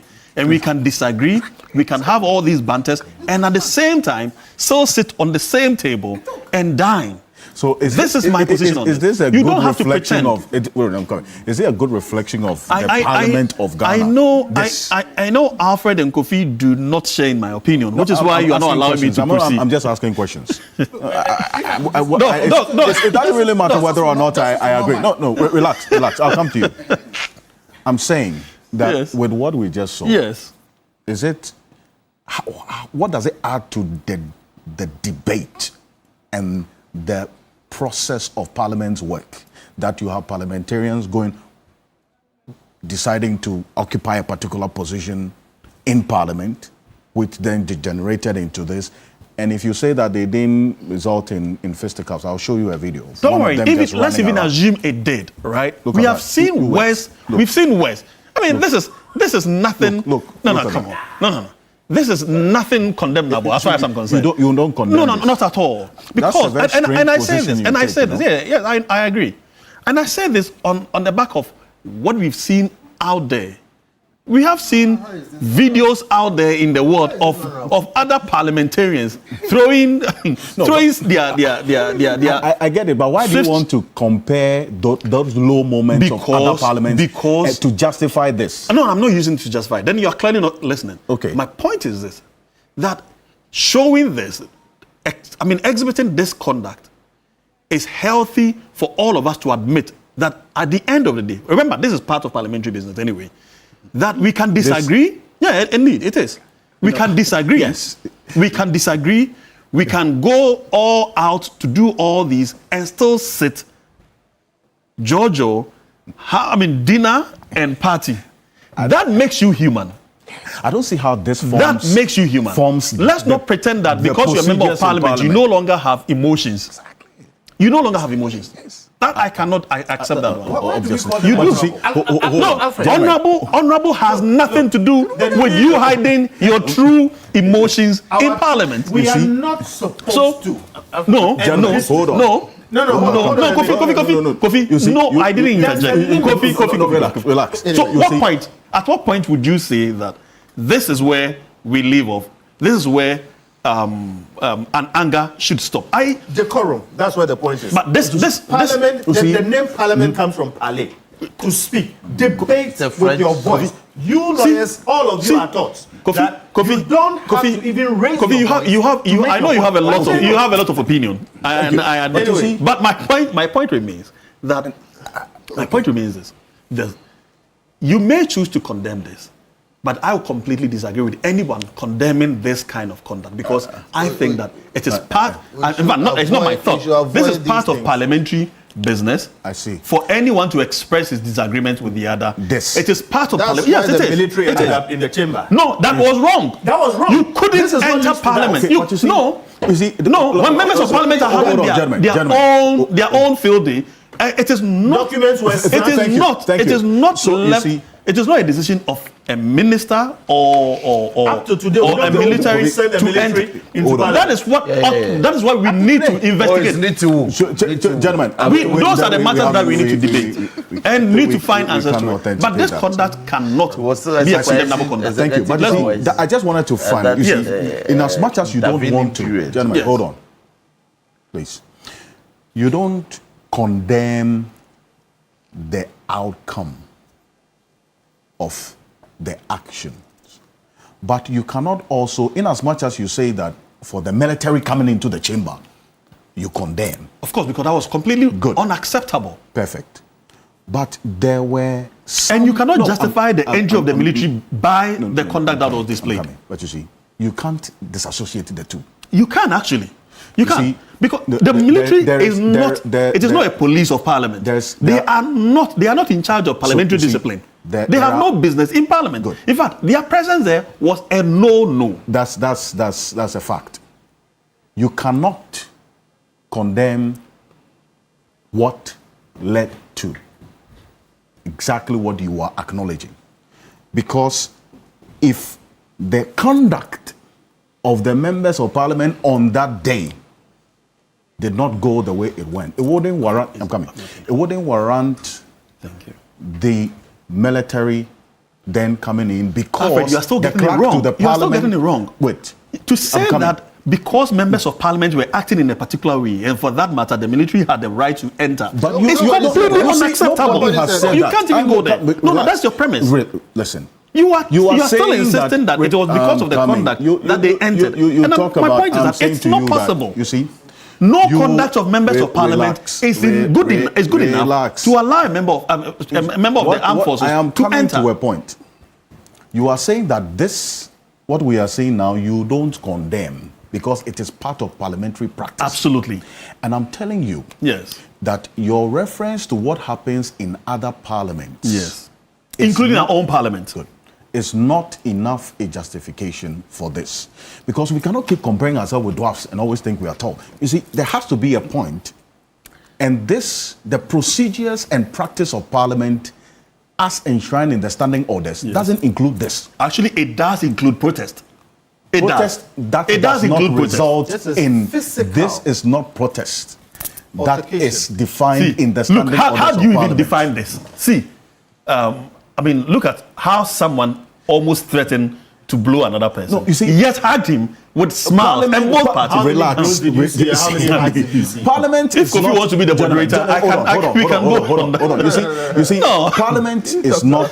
Parliament is not. See, a house look at with a- this. Gentlemen, Look at hold this. on. And Look at this. I'll come to. Look at this. I I mean, this should be the most beautiful thing to show to the world. Parliament in itself is not a house without laws. They are governed by standing orders. Every step of the way in and the military has no discharge role of to their play in duties. that. Exactly. So The it cannot be the rules it do cannot not be admit the of the case. military entering parliament. You see, that's why I said that when you reference that, I'm telling you that the standing orders of parliament does not in any way accommodate what you are saying you do not see anything wrong with.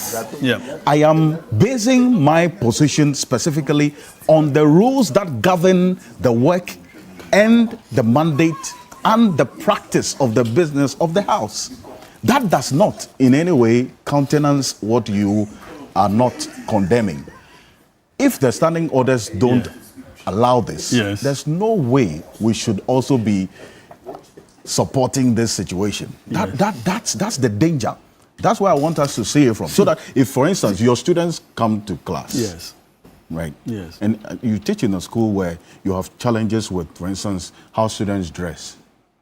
Is it not? You're putting some measures in place. If you want to us to address discuss it. my school, we So can discuss my there school. are other matters that But my school you see, would actually love the PR if you want us to discuss it. You see, so when you bring in what the institution has decided to do, as against what you think is right.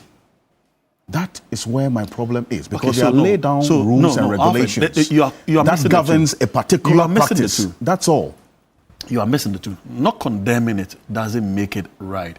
But it does not also mean that it is not part of what members of parliament are allowed to do. Okay. So there are two different things. And my point is this. Let's not pretend that we can never disagree as humans or as members of parliament. We are allowed to disagree and still come to the same table and discuss our disagreements to fashion out better means of addressing our concerns. Thank you. And that is part of... Okay, thank you. Go ahead. I want to go quickly on this matter. Okay. There's no way Alfred will get me to agree on this. It will never happen. It's okay. That's why you have a view. And you and Kofi, there's nothing you can do for me to change your this position. I don't intend to change. You actually do. Okay. So what do I see about it? You see, I think I kind of understand what Justice Abdullah wants to say.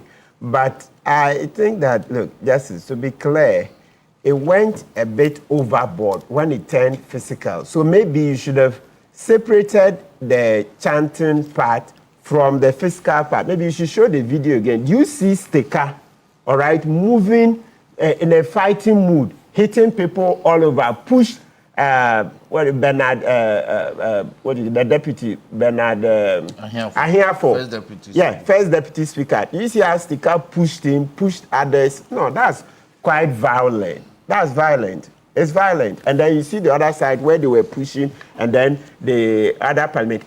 Look at this. I mean, no. Look. This is nothing condemnable. Oh, no. This is nothing condemnable. No. Look, you see, listen. I don't see the condemnation in this. That wasn't Bernard. That was the new Equity MP, Bernard Bediaku. Okay.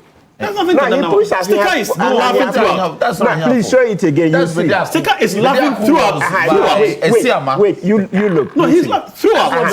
Look. That's Bediaku. No, that looks like no, he looked at the first deputy. Yeah, he pushed the I was busy dealing with my emotions. No. So you see, I understand what you want to say, but this one is over the top. No, I disagree. I disagree on that. So I disagree look at the man going and pushing people all over. He's pushing the same people he's pushing. He's laughing with all of them. Look, look at this. Look at this. Look at this. No, he's laughing with all of them. In thought, the least touching of a person in anger without his consent. That's right. It's battery. He's battered. Not in this case. In this case, the close proximity cannot amount to battery. Alfred, the lawyers are wait. I'm on the floor. No. I think that's exactly. You are going to confuse this law students. Lawyers will not agree with you. No. Listen, wait. When we say taught, the law of thoughts, right? No. If you we are not even in the era of thought. We are not talking about what went bad. Yes. We are talking about our laws. We are analyzing. As a matter of fact, this cannot even amount to thought because Martin, it will fly. They are in parliament. They are all immune. Hold on. Who told you that? They are immune. Oh, you are lying. No. Who told you that? That's not law. Thank you. Okay, please make your point. Let's even address the first one. That's my question. Parliament does not give immunity against crimes. No, but thought is not crime. I'm coming to the criminal law aspect. I'm even switching the two. If you come to criminal law, assault. No, but we are not talking about assault. You are talking about thought. I'm not coming to assault. We want to analyze all. See, Martin. Then you are rather misleading the whole. You say one thing and you change it to another. Okay, thank you. We address the first thing. Thank you very much. I'm not sure you're not coming to let's hear from. No, of course. So you keep quiet. Let me make my. You talk with Thank you. Listen, in law, let's explain this. So you see, viewers, of course, some are lawyers, but for those who are not lawyers, in law, a slap, okay. If you slap somebody, it's not a joke. So if you slap somebody in this without his consent, that's you are not joking with him.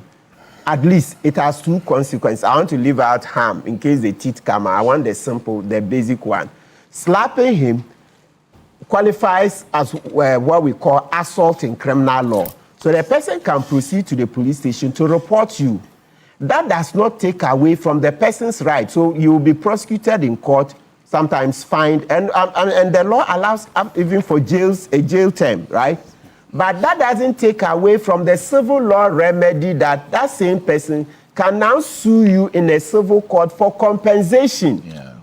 So there are two. So if we talk about torts, T-O-R-T-S, that's the civil law part, okay? And then there's the criminal assault. So you are allowed. So one action can have at least two consequences. And you remember I said I want to make it simple. If teeth came out, etc., you can even have another offense. Let's leave it. I just want to stay basic. So it's misleading when somebody tells you that if you said torts, you cannot say criminal assault. Look, what happened there with Sticker, that's Stephen Amwa, MP for Inshares also, right? Pushing Bernard Ahiafo and others, they will qualify for both criminal assault and then there's also battery in the law of torts. Now, let's be also very clear. The parliamentary immunity doesn't cover crimes. It does, and thank you, Honorable Dafe requires this echo detail. Maybe Mr. Can say let him 1 minute so that it will reinforce. Yes, because there's a parliament. Because if a lawyer comes to mislead you that the immunity placed in the Constitution for MPs covers crime, that's a lie. It's a complete lie. The Constitution does not grant MPs immunities to commit crimes on the floor of Parliament. It's always been, look, if you read the fat book, we in constitutional law, Professor Kumado will teach you, those days, they told us, go and take Eskime. Eskime is like the Bible of Parliament. It's in there long ago. So over 20 years ago, I read that the parliamentary immunity does not cover crimes. If you go and commit a crime in the course of a debate, you'll be held liable. So I'm surprised that more than 20 years, a lawyer comes to tell me that immunity covers this. Okay. That is why in Article 117, members, the clerk to Parliament, Speaker himself, can be served. There's a procedure for serving criminal summons on them. So the presumption is that if you go and commit a crime, it's actionable. Yeah, and then also on the floor. Yes, and then they're not too distant past. And the speaker referred the last time there was a brawl. The speaker referred the matter to the police. That's even a committee sitting, and the committee sitting is taken as part of parliamentary sitting. The that speaker, was at the vetting. Yes, at the vetting. The speaker referred the matter to the police. So please, let nobody deceive you that you can go and do anything on the that particular instance. Yes, you will. I just want him to comment. I'll come back to you on it. You see, parliamentary work is sometimes too boring, and we are watching you sleep. So sometimes we like this action. This is testosterone working. Where you put, when we are watching, we sleep. When those watching, you sleep. Yes. You the waters. Okay, yes. Thank you. No. You see, sometimes this is testosterone working. You put a bunch of men, about 80% of parliament of men there, and there's a heated debate. There's bound to be testosterone working. There are also women in parliament. Now, if you look at that happen, I think in this particular round, Sticker won. I just like he won. He won this particular thing. Look, I like the way he started off like 10, and in less than 2-3 seconds, he's come down to hugging someone. That emotional roller coaster. I'm just saying that Sticker won in this particular. He won this one, and I also believe that the Ghana Armed Forces, apart from all the requirements about the MP, must come up with some physical requirements that people must be physically strong to go. So that when it's like this, you do look. These people are doing like this because yes, I'm saying that. I'm saying brave. Let me make my points. But the firm, you would have qualified. Don't worry, you would have probably Martin would have qualified. Of course. Yes. The point on the beginning. Look, we should once in a while have this, and I am happy that when this happened this time, the army didn't come in. I'm happy. I'm happy that the security people, the parliamentary security was able to do it. Look, these are real human beings who are passionate about the debates they're having. These are real human beings who are acting in the real world. In the real world, we raise our voices. In the real world, we lose our anger. In the real world, sometimes this pushing and shoving happens. But there's something you are seeing about that. Even in the midst of that, you are seeing hugging, you are seeing laughing, you are seeing smiling, and you are seeing everything's happen. And it was a form of protesting. Because look, we've come down this road before. And I will be happy that with a small window is allowed for people to vent, to ventilate, to get it out of their system and to go back. The idea that you just think, no, they are not cooked in a room. It's not, Parliament is not a lab. It's not a physics or a chemistry or biology lab where you can hold conditions constant, where you can create ideal conditions. Parliament actually represents what happened in the real world outside where we are. In the real world where we are, these things do happen. In the real world we are, people get angry, people shout, people scream, people push, and people shove. It happened. In Commonwealth Hall, we perfected this. You are a vandal. The former are you a vandal? Yes. Oh, okay, good. I mean, we perfected this in the city. We perfected this in the city. Exactly. So the point, look, nobody's glorifying vandal, but I'm saying that it happened, it went off, the next day they came to me there. It's not a vandals thing. No, that's how we take. We Lego boys, we don't think. Lego, you see, we are talking about hall, you are talking about Lego hall. That one should be hall. That one to a hall. We are talking about better people, you are saying Lego hall. Okay. The president is a vandal. Remember that. I'll let him bring soldiers here to come and arrest you right now. Don't talk about vandals like that. We are wild. We are wild like that. You're looking at. Conclude on the point. Because once a vandal, we are always a vandal. Okay. You are not correct. Right. Conclude on the point. At the end of the day, you conclude. It has happened. Let it be a one-term thing. Okay. If every year they do this just once, I'll be fine. Let it be a one-term thing. And let it go. And let's never come back here again. An anarchist. Thank you very much. I come back to you. Okay. So the issues that triggered the Tuesday events were matters that we in the NDC methodically pursued judicially. Okay. We are not making those demands whimsically. These are based on proving judicially established decisions. We made the point that yes, by all means, file processes. By all means, hold your press conferences. But even if you come to the floor and you raise concerns, don't be disruptive of parliamentary proceedings. So we can say, what did we do? We got the order of the court served on the clerk to Parliament, and then invariably the Speaker. When you serve an order of the clock of the court as ordered on the Speaker, there ought to be consequences. I saw Prof. Sazar wrote that Parliament needed to do nothing. I disagree with him. Well, we have a portion of that. Yes. Said.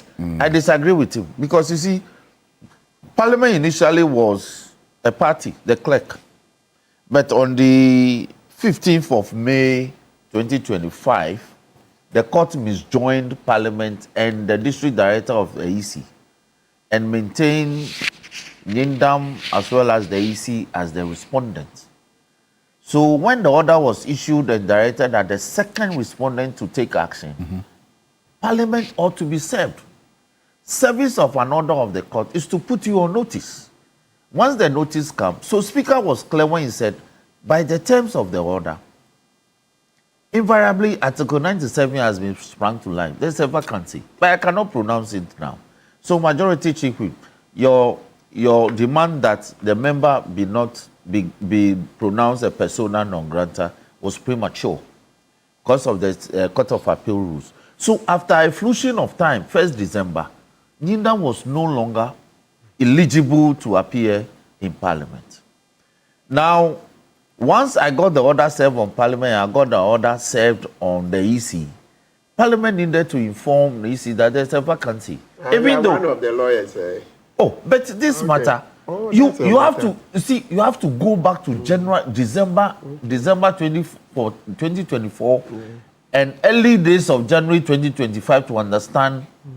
I'll be central to all the disputed matters. Yes, we could see on TV. Because the chairman personally called me and said, "Look, we need you to handle these matters and coordinate them." So Tema Central, Techiman South, Obuasi East, Suhum, in Sawom, Okankwe Central, Okankwe Central, Ablekuma North, then there's that's Akwitia, and then Bandai, this one, and a couple in the Ashanti region. We went to court in all these matters, and the 5, that's the notorious 5, Tema Central, Ablekuma North, Okankwe Central, Domi Kwabenya, and another one that were put together by our Director of Legal for a composite action. But apart from that, we went to court individually in respect of and then Techiman South. So it was those 5 that were put together and filed court of, if you followed, we went to the High Court and then they petitioned to the Supreme Court. Supreme Court decided that the court must come back and reorder, if you recall. But apart from that, 4 others went to court, including this one. Okay. You see, Suhum is also pending. Suhum is before the Kufuor High Court. I see. Good. So we haven't been indolent. We've been very methodical. We don't like talking in the media. But we've been in court all this while. So once this decision comes, look, if anybody says Nyindam will be disadvantaged, the greater damage or harm will be borne by Nyindam. What about us, the NDC? We had a seat. We had a city member of parliament. And the decision came and disfavored us. We didn't take machetes to parliament. Okay. We didn't take cudgels. So hold on. We went to court and allowed Nyindam, but we cautioned him that we are in court. The day that the court will decide, he should be ready to face the consequences. He told us that he was ready. And now the pronouncement is here. Not in our favor, not in anybody's favor. There's a rerun. Then you say that even though there's a decision against me, I have filed a notice of appeal, which is a mere paper, because it can be withdrawn tomorrow. Yeah. I have filed an application or notice for stay, which is also a mere process. It can be withdrawn tomorrow. Yeah. The order of the court, which is subsisting. And the new Court of Appeal rule says that a filing of a notice of appeal on an application for stay of execution does not operate as a stay until there is an order of the court setting aside or staying the order of that court. I didn't bring this amendment. It was brought by Zato and his government. I see. To amend the Court of Appeal rules. So the new Court of Appeal rules says that until there's a substantive order of the court of first instance or of the Court of Appeal, the order of the court must be obeyed. You don't want to obey that. But you want me to allow you that because you filed a process. Me as an NDC, I should be disadvantaged. We won't do that. Yeah. I see. Okay. Because when the equities are equal, the first in time must prevail. Yeah. And I have the first equity in this matter. You made different arguments in the Quayson situation. No, I was told that I was espousing a bad law. Do you still believe those points you made? No, I don't believe them. You've abandoned them? Why? If it happens again, would you want this treatment to be meted out to you? Which treatment? What you are meting out right now to I'm not meting out. No, I'm talking about your side. So, look, what I'm looking for... Hold on, Kofi. Gentlemen, so there's this... Kofi, listen. Kofi, one of the government... Hold on. One of the government of the statutory application is this. The EC actually issued several gazette notices between the 24th and the 6th of 24th December 2024 and 6th of January 2025. There were a lot of seats that we tangled over. After the tango, before the swearing of the 9th Parliament, the EC now issued this. So when the Gazette notification for 6th of January now contained all the seats except Ablekumanov at the time, this was what the EC brought to Speaker. And the clerk actually pronounced on this and proceeded to swear us in. And this contained Nyindam at the time. So it was not the 24th December Gazette notification. So when somebody says they are in court because there was an initial Gazette notification, it didn't contain Tema Central. It didn't contain Ablekuma Central. It didn't contain Domiko Abenya. It didn't contain Techiman South. It didn't contain Suhum. It didn't contain Saoma Dredri. It didn't contain all those contentious seats where ballot papers were being moved from regions and declared at Esano. So this was what the EC eventually relied on. That was why we had to refile the petition based on the issuance of this on the 25th. Okay. So these matters must be properly set. You see, this is the Monday since January. So the ticking of time began from 6th January upon the Gazette notification. It is after this that anybody who got aggrieved in respect of any of the decisions in the parliamentary elections could now proceed to court. Now, the question Kofi was asking is, should this become a standard, if I get it right? Yes. Should this become a standard for such happenings or future petitions? Standard as in, if you are declared by a court of first instance not to have been properly elected, you are out of parliament, even if you file an appeal. You and I know. Let me respond to you. In Jachi Kwesi, it was also a dispute over a parliamentary election. Jachi's matter was not determined on its merits. Our brothers, the NPP, they brought an injunctive order to say that before you hear the matter on its merits, injunct the man. The court heard application. For the first time, they departed from the beaten path and said that a constitutional office holder could not be injuncted from performing his until a substantive court says so. Or a court order says otherwise. They departed and said Jachi Kwesi per an intermediary order of the court. They say he could not hold himself as an MP. So invariably his salary was stopped.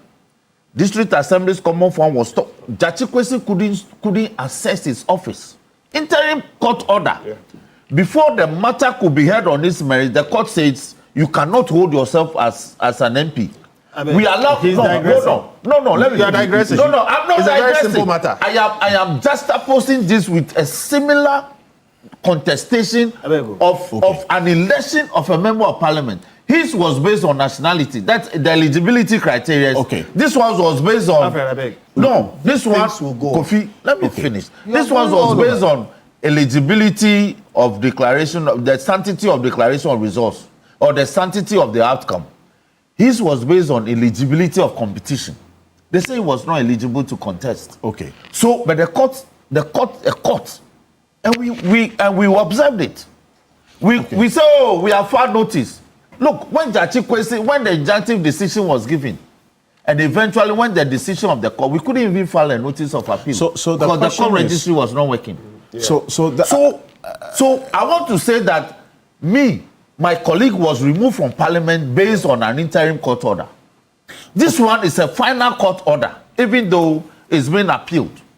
So I see. So that's why the question is that people who if there's suffered an the appeal in greater harm, place, the group, the political group, the NDC, will suffer the greater harm in Jachi Kwesi than the NPP is suffering in Yindam. I see. Jachi Kwesi based on interim order, in Yindam based on a final court order. Right. So who suffered the greater injustice? Okay. And so I beg you, very important. Yeah. These things will continue. That's one. In every religion, there is what is called a golden rule. You do unto others what you want to be done to you. Now, you've said a lot of things, but the gravamen of the matter is this. When a court makes a pronouncement, circuit court or high court or whatever, an initial pronouncement over the eligibility of a parliamentarian. There are no laws. I'm coming. I'm just making a principal position. Should we say that once that initial decision is made, the person vacates parliament, or we should continue with the principle all of us know as lawyers that until a matter is finally adjudicated, it is not complete. Okay. To that, no, I'm coming. Okay. And when I say that, I mean all the way to the Supreme Court or until the person abandons it. It's a very simple thing, and Alfred, you can stay on this, let them answer for me. Okay. So, should we say that we will not listen to any appeal after a first decision is made? What it means, therefore, is this.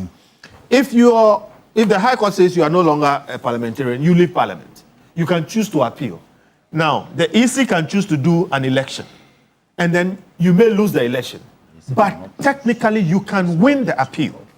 Now, if you win the appeal, what happens? Okay, so I'm saying, look, what does Roxanne want to be the standard in Parliament? Because we've gone through Jachi Kwesi, we've gone through even some previous situations. Now we have come here. In Jachi Kwesi, you said left. In this one, you are saying right.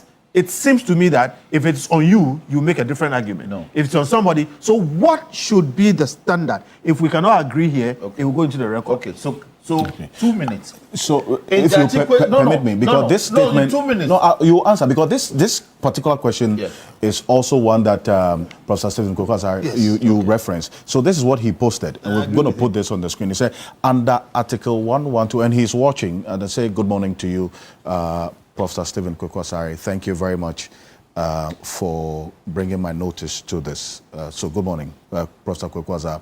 It says under Article 1125, and Abdullah is going to scroll it for me right now. Article 1125, it says the clerk of parliament must notify the electoral commission within 7 days of becoming aware that a vacancy has occurred.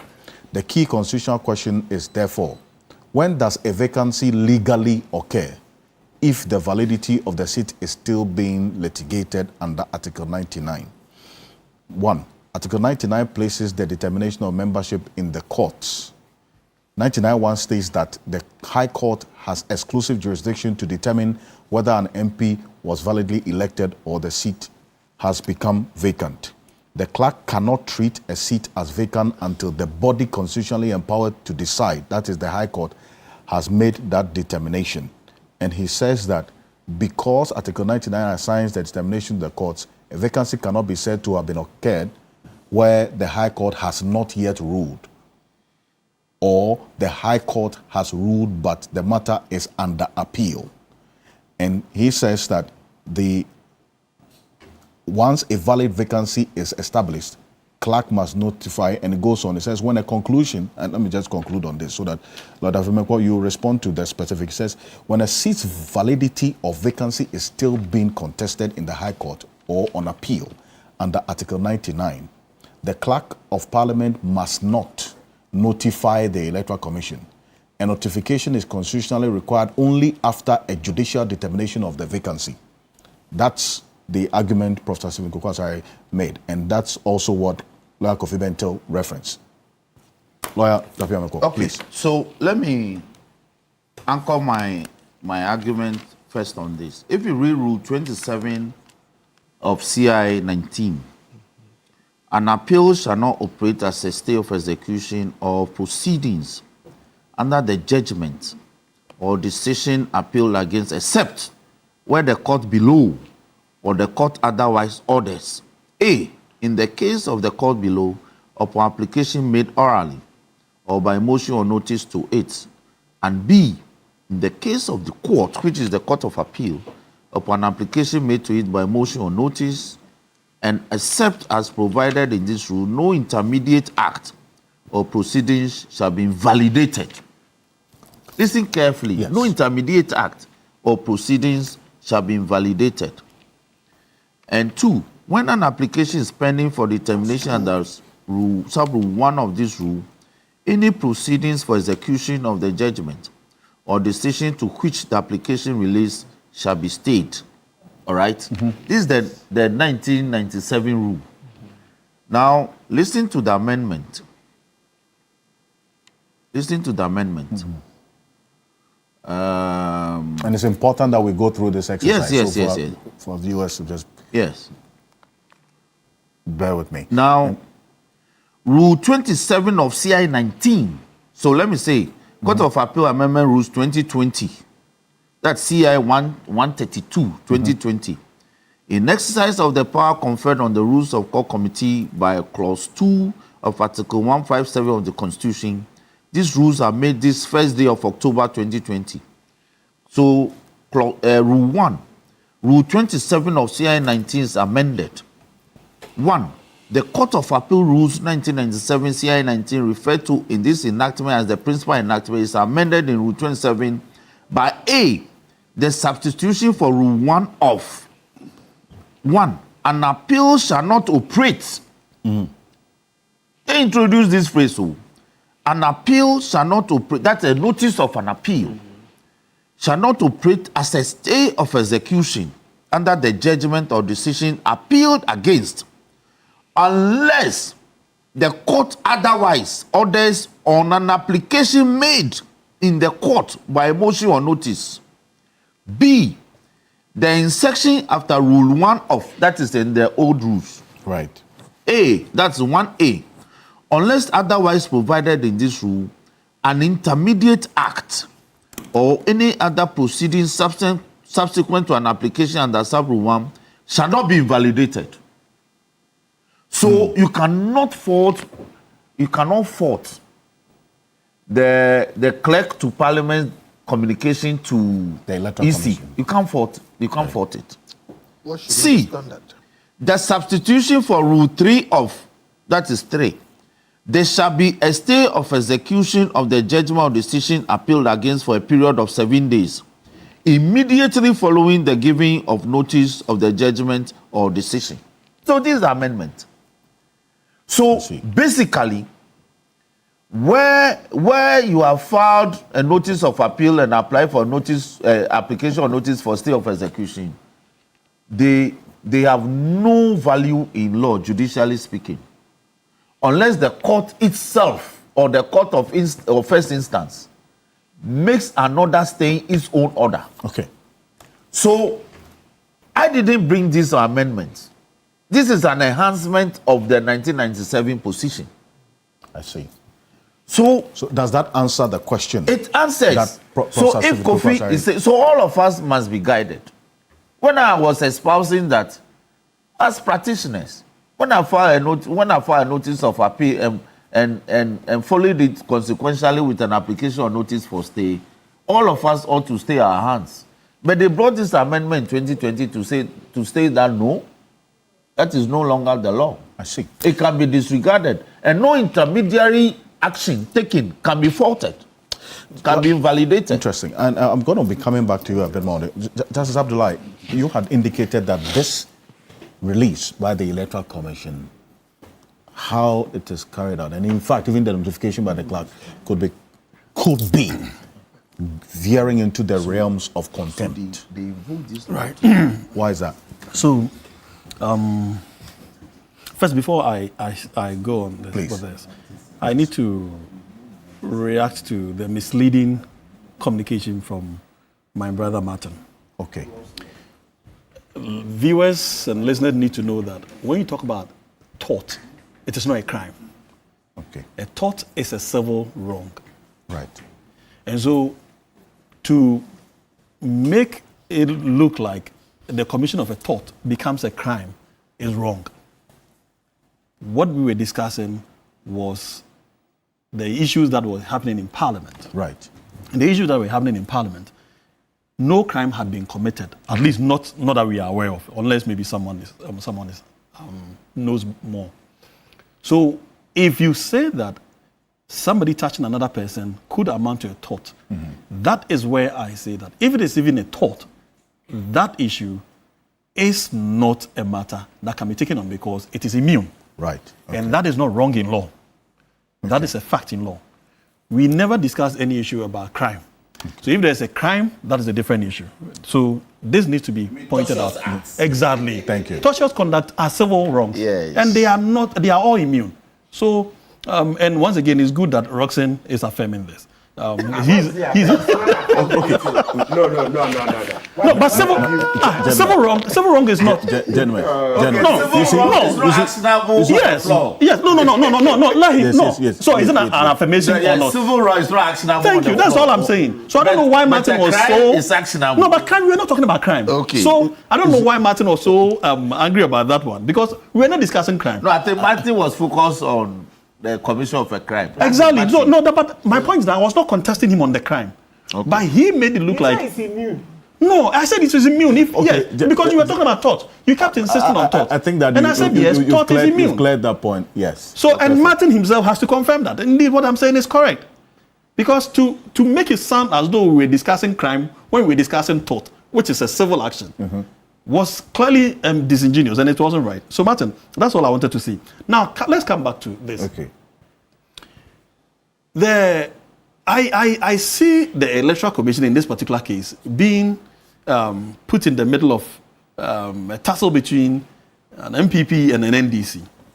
And it's a very dangerous one. In fact, it's a huge trap that anyone sitting in the office of the Electoral Commission would find it very difficult to navigate. Now, because, as I said, acting on the orders of the court could amount to contempt of court. Similarly, not acting could be a subject of another contempt. In fact, I am aware that a contempt action has been filed by the MP, or I think or one of the parties. Let me be clear. One of the parties against the Electoral Commission for not acting. Yes, that was the NDC candidate. Thank you. Now, but on the same day, the Electoral Commission released that communication. But that same conduct could also amount to contempt of court. And this is so because, as Roxanne rightly read out, Rule 27 only stays any process of execution once the stay of execution has been filed. It stays it, and it has a window. This window, in fact, even after the court has made a determination of the application, you still have a 1 week window that you cannot do anything at all. Right. Now, I do not know whether that is what has become an issue here or not. But once the application is filed, Order 27 of this, Order 27 of the Court of Appeal rules makes it mandatory that you stay your hands. And this is in Rule 2, Order 27 Rule 2. No. Let me read out Rule 2.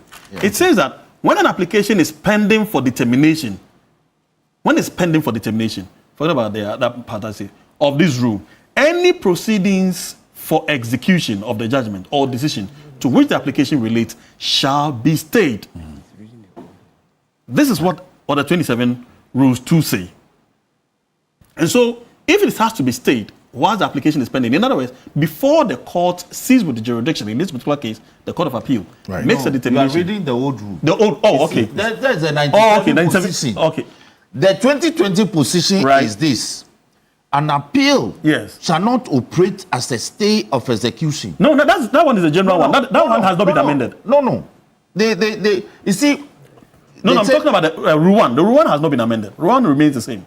No, it's been enhanced. Okay, so it says, an appeal shall not operate as a stay of execution under the judgment or decision appealed against, unless the court otherwise orders on an application made to the court by motion or notice. So, 2, unless otherwise provided in this rule, an intermediate act or any other proceeding subsequent to an application under Rule 1 shall not be invalidated. These are the amendments. Okay. Then 3, unless otherwise provided in this rule, an intermediate act or any other proceeding subsequent to an application under Rule 1 shall not be invalidated. So we are not talking about the intermediate act. That's not what I'm talking about. I'm talking about the act after the application for stay of execution has been filed. They say subsequent. So before. Yes. Good. So the issues I'm dealing with, right? If the application is pending, is it your case that while the application is pending, you can still go ahead and execute the judgment? That is all that would be prejudice. No. That would prejudice. No. Okay, that is what one is saying. Okay. One says an appeal. No, we're not talking about the appeal. We are dealing with the stay, the application for stay, not the appeal. The substantive appeal, we all know that you cannot. I mean, you can always do whatever you want to do because as for the substantive appeal, a person may decide not even to withdraw, but not to act at all. Yes. And so that one has always been the law, right? But when an application for stay of execution is filed, it changes the dynamics. It does not. Go ahead. It does not. Go ahead. Because an application or notice for stay is of no consequence. No. I disagree. So I disagree. Go and read. Hold on. Go and read the authority in Ghana Hotels Limited. No. I disagree. Wait. I'm giving you authority. Read the Supreme Court in Ghana Hotels Limited versus Peak Plus. Thank you. All right. It says that an application for stay of execution is of no consequence. Thank you. No. He invited you. It cannot stay a substantive order of the court. He invited you. So allow him. No. That's not my point. Make your point. My point is that once an application for stay of execution is pending, the law is that you stay. But I'm saying that the Supreme Court says. Yes. So the Supreme Court says in Ghana Hotels Limited versus Peak Plus. Yes. The Supreme Court says that a mere filing of an application or notice for stay of execution cannot operate as a stay. Okay. At all. All right. So stay anything. Otherwise, people will file a stay of execution and go to bed. Thank you. Well, in practice, that's what we all do anyway. So this matter in practice, still that's what we all in do. practice. We all do that in practice. Litigated yes. And the court in fact, Martin and I have had a lot of battle on this one. Both at the Supreme Court and so then when you file an application, you must be for more than 10 years. Martin and I have been fighting on this. What I called the litigation. What I did when I applied for an application for notice for stay, I actually made a specific request for hearing within 3 days. Yes, expeditious hearing. As a matter of fact, now they give you barely a week. Good. Just so you don't go and sleep. Good. We started just so you don't go and sleep. Thank you. So for you to save your client, you must ensure that the court hears you timeously. So there's some answer to that question you asked. So let's move on. So don't invite him in. So when you have I never invited him. I never invited him. I never invited him. Me, my automatic thought to me that when you automatic. He says that when you have the 7-day automatic period, you file your application almost immediately and apply to the registrar that this matter must be heard Thank you very much. Like within 5 days. You've made your point. So when you are heard of merits and you are granted, by the lapse of the 7 days, you have a substantive order staying in the hands of the court. Right. Now, but unfortunately, after the lapse of the 7 days, it will kick in. Okay. So it's all unfortunately, right? As I was saying, the Electoral Commission finds himself in this whole quagmire where he has, she in this particular case, have very little room to operate. No. Council, let me finish. You let me finish. No, this cannot go in. Let me. Okay. This wait. No, allow him. It's my time. Yes. You want to allow him. Let it be on record. Okay. The order, in fact, paragraph 2 of the order says, it is hereby ordered that the petition of the petitioner is upheld. And this court orders a rerun of the Mandai constituency parliamentary election in 30 days.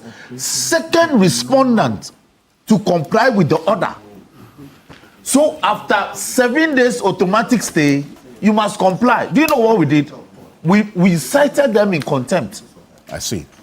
That's what, because after the 7 days, if you don't issue the notice for rerun, you are in contempt of the court. Thank you very much. So I think you've the letter from Parliament is actually of no consequence to Electoral Commission taking an action. But they pretended that they were rather acting because the Parliament has communicated. Because they are a party. All right, thank you very much. When you are a party, the law is that you don't even need to be served with the order before you comply. As a matter of fact, no, that I disagree. When you are a party, when you are a party, you need to be served with an order to comply.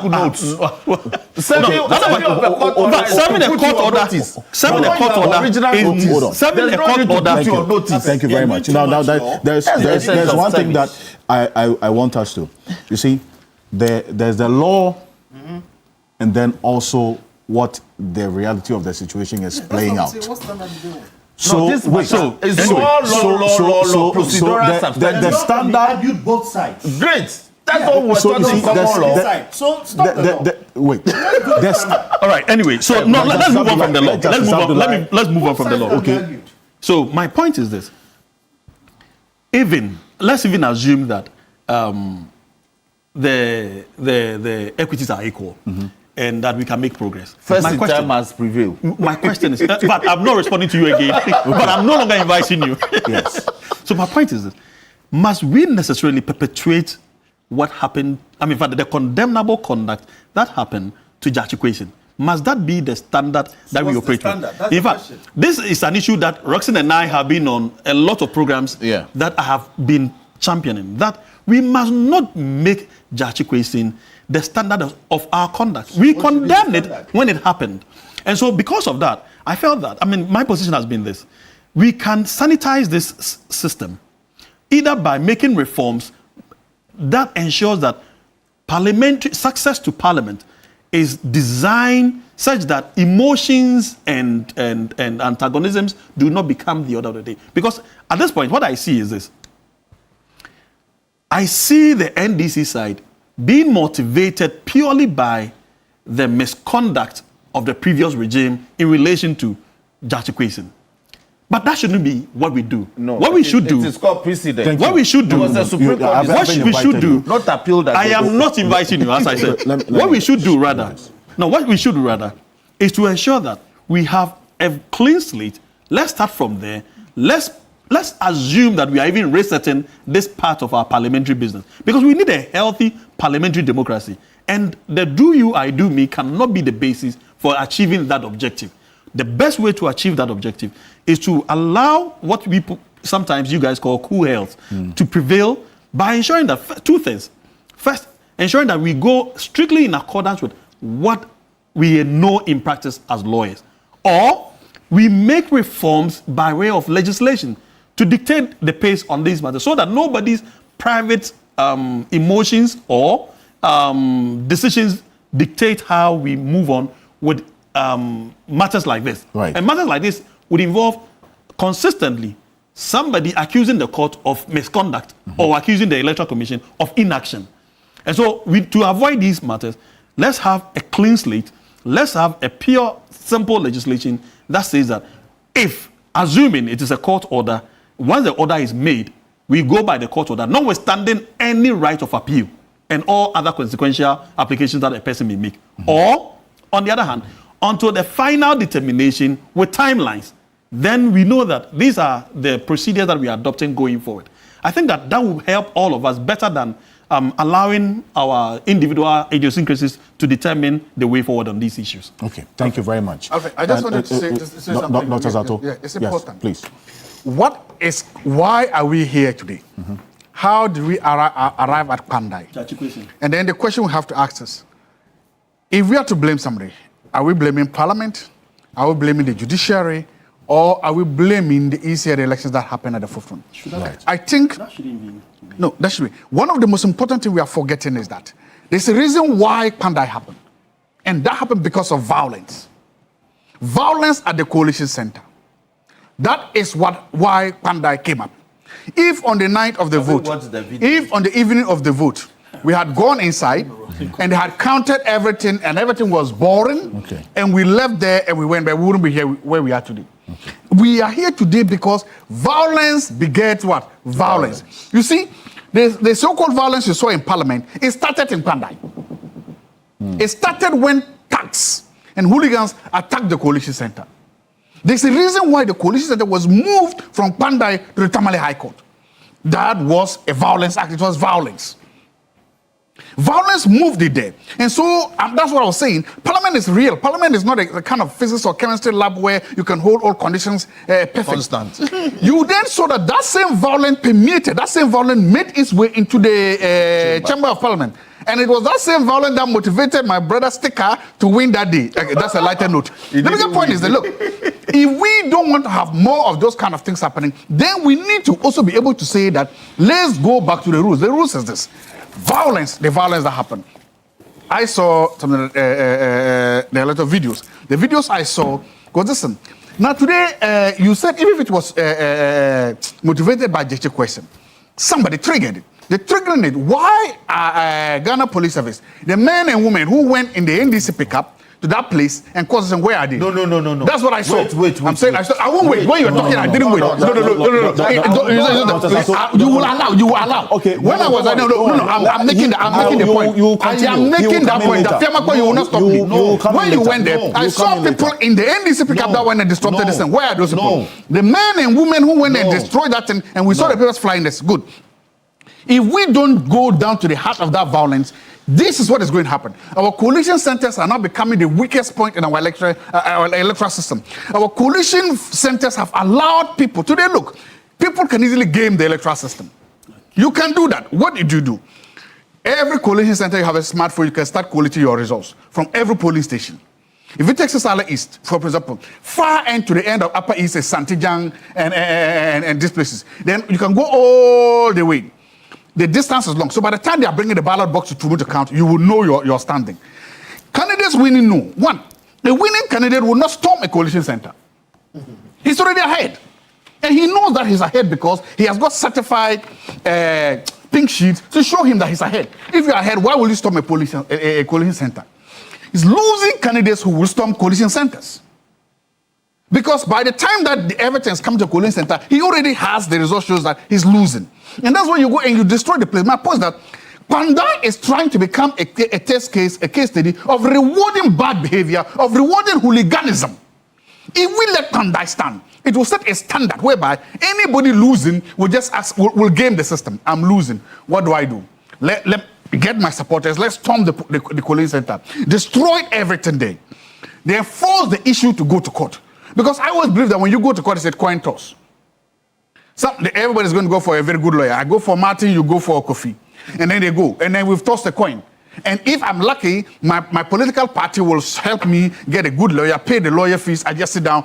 And before you realize, Etana election day I lost 2, 3, 4 months and I've won.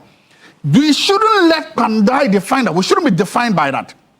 There are different reasons. In the case of the question, it wasn't violence that led us there. There are legal, constitutional things that nothing could have prevented that. But in this case, we know what led us there. We shouldn't let Pandai stand and become the yardstick there. That is 1 to 2. Also, there's something that I think there are a lot of lawyers different. Why is it that judges will say, this is my ruling, but then give me another month, 2 months, 3, 4 months to bring out the actual decision? Why? Why did they do that? I don't know why. Like, I'm not saying this particular judge. My point is that, look, when they do that, they unnecessarily raise the pressure and the ante. And then in that follow period, the period from the ruling to when the actual thing actually comes up, it now opens everything to what? Conspiracy theories, of manipulations, and of everything. You are the judge. The cases have ended today. Today, everybody has filed their closing statements. Why can't you say, okay, I'll give you the ruling this time. A time sufficient enough for you to be able to come up with your reasoned decisions and release everything. Okay. Why do you have to do that? I mean, that part, especially in this part of the country, it becomes very powerful. People are not saying, oh, is this conspiracies? Until the ruling comes out. There was one instance where a ruling came out and shut everything. I think it was the case of the Daddy Lumba descent, when the woman came out with the judgment to shut everything. My point is that, can we go to a system whereby judges should, I mean, they determine the time, determine that, okay, for this particular case, I need this amount of time to come up with my full judgment and release everything once. Okay. When you do that, you dial down the pressure, you dial down the tension, and you make it easier for everybody to move on, so that the people, I think mostly people wait for the actual ruling to appeal, right? So if I don't have the actual ruling, what am I going to appeal for? How am I going to appeal? I'm not saying but I'm saying that if I want to appeal sometimes, it would be better to know that these are actually the reasons why you're appealing, so that I don't appeal and then something comes out that I don't know of. Basically, you can always add. You can add, but again, I'm saying at the end of the day, it should be possible for the judiciary themselves to say that, it should be possible for the judiciary themselves to say that, let's not create room for conjectures. Okay. Let's not create room for guesswork. Let's not create room for conspiracies.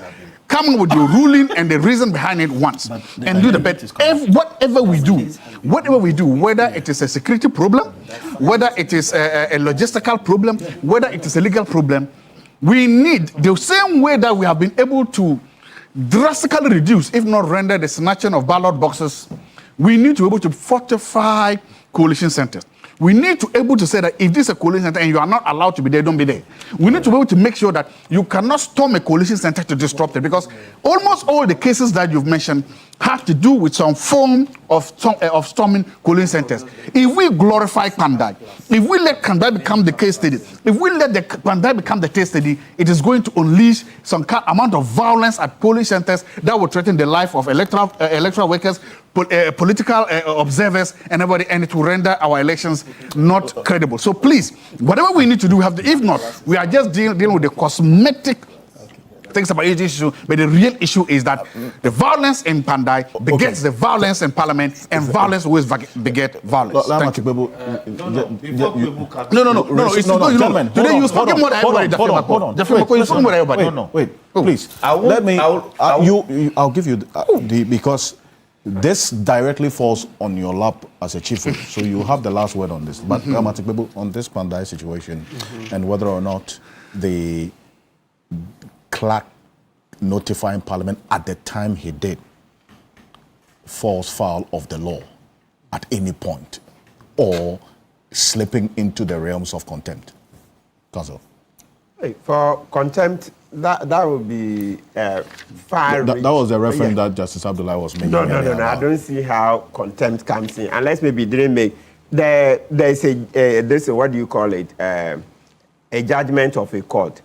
The clerk reads the judgment, he thinks that based upon it, he should issue his letter to the EC. And then, yes, he said that can be contempt. No, that's what I said. I said that the EC acting when there is an application pending, stay in her hands, could amount to contempt, but not the clerk's work. And so I said that they had deferred all the problems onto the EC rather than they taking it up themselves. So now the EC has been put in a box where acting or not acting could put him in a problem. Now let's go this way. That's what I... Where the problem, well, not a problem. Let me choose the words carefully. Where you see our jurisprudence is developing now. You know, based on the recent Supreme Court decisions, now they're saying that for a public officer, you cannot stop the public officer from performing his duties until there's an express court order. Yep. So my understanding is that the EC is acting on the basis that the EC is a public office. The commissioners are public officers, so they have the right to go ahead with their processes until there is an express order of the court. That's correct. Until there is an express order of the court. Okay. So once the Supreme Court has shifted away, so nowadays, merely filing an application for injunction or merely filing an application for stay of execution would not stop a public officer from acting unless there's an express order. You see that? So the Supreme Court made it clear that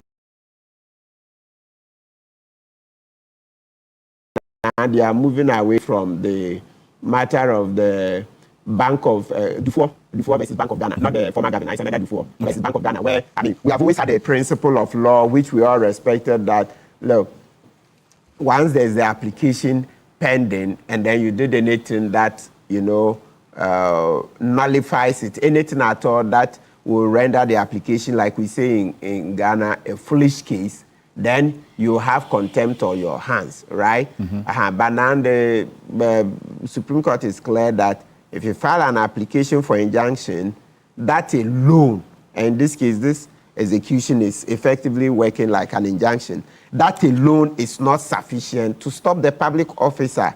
You must get an express order of the public officer before he stops. So for me, that's the way I see it. Okay. That's putting aside the CI 132 aside for now.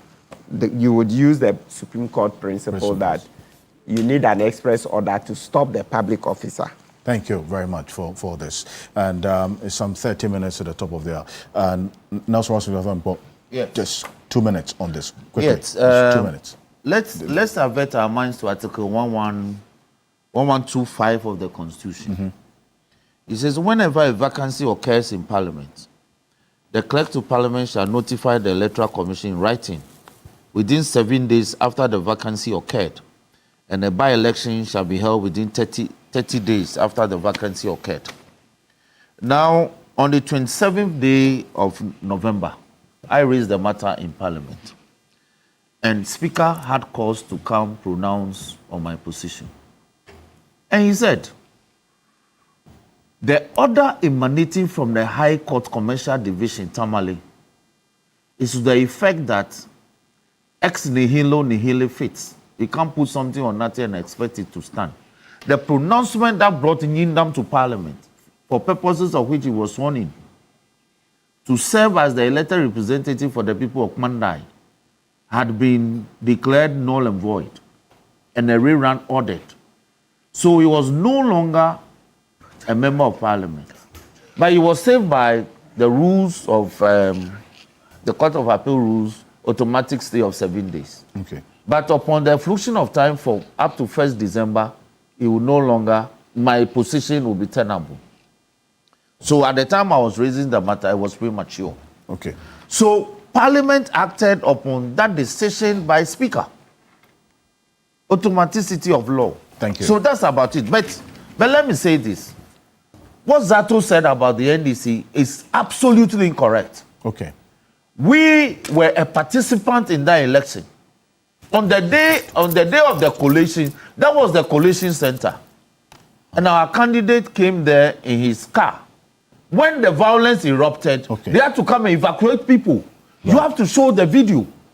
Show the video. I'll also give you the video. So to say, look, It's the NPP that created the chaos. All right. Why were the ballot boxes taken to a place and Yindam declared?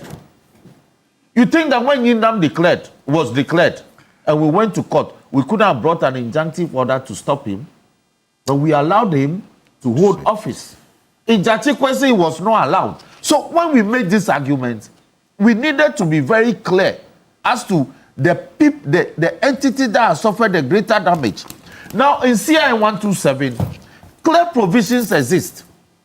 That, for instance, in Regulation 36, if you interrupt the polls, it's an offense. The people who came there to interrupt the polls because we were leading, they have not been prosecuted. In Regulation 39, declaration of results are done at the polling station, 152 polling stations. But we're not leading. Why were 41 polling stations destroyed so that Yindam could lead? Thank you very much. So now the court says, in pursuance of Regulation 43 of CIN 1, there's going CIN to be 43, a rerun. to CIN 127, let us go and do a rerun. And you say that the results declared null and void or invalid by the court of law should stand. Thank It you. can't be. There's a matter that still concerns you. That is going to be our next issue. But quite a number of your messages coming through right now. This here says that Dapia Mekpo doesn't joke with these constitutional instruments. He's an expert in that. You say thank you very much. This one here says that I have enjoyed the diversity in opinions expressed, says especially by Kofi Bentil on the specific pronouncement of the court about elections being won and lost at the polling station. Says that was an expert analysis. He says, can this be played back? And no, we're live on Facebook and YouTube, so you can always play it back.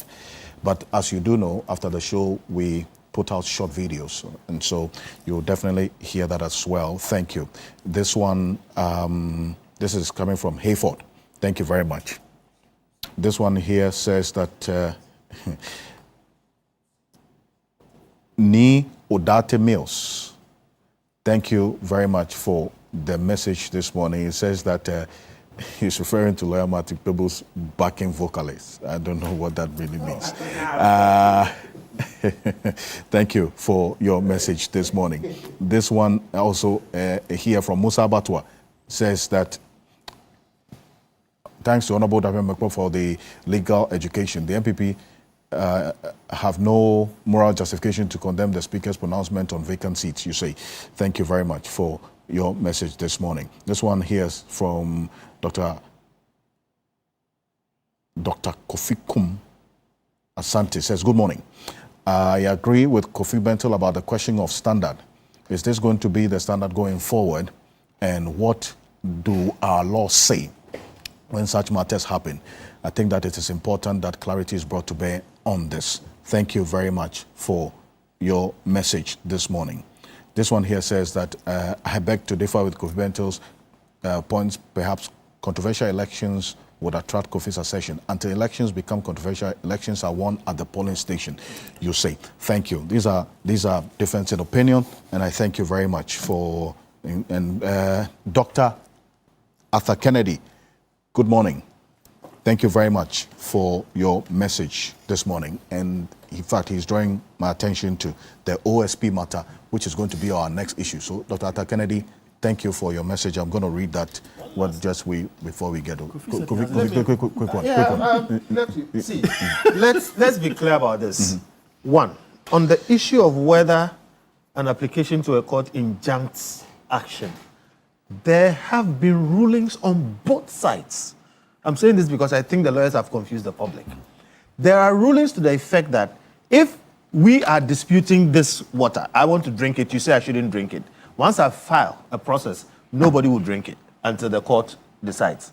The Park Plus matter also, they've ruled to the extent that, especially when it comes to public offices, etc. So let this go in to the public. There are rulings on both sides, and that's the nature of law. Okay. It depends on the fact. That is one. Number two, we have said over and over and over again that we need special elections adjudications courts.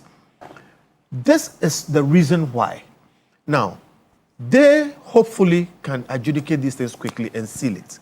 Number three, and I think that most important, because the matters fall left and they fall right, depending on who is dealing with it, it is time for Parliament to agree a standard and work it out somehow into some LI or law or something.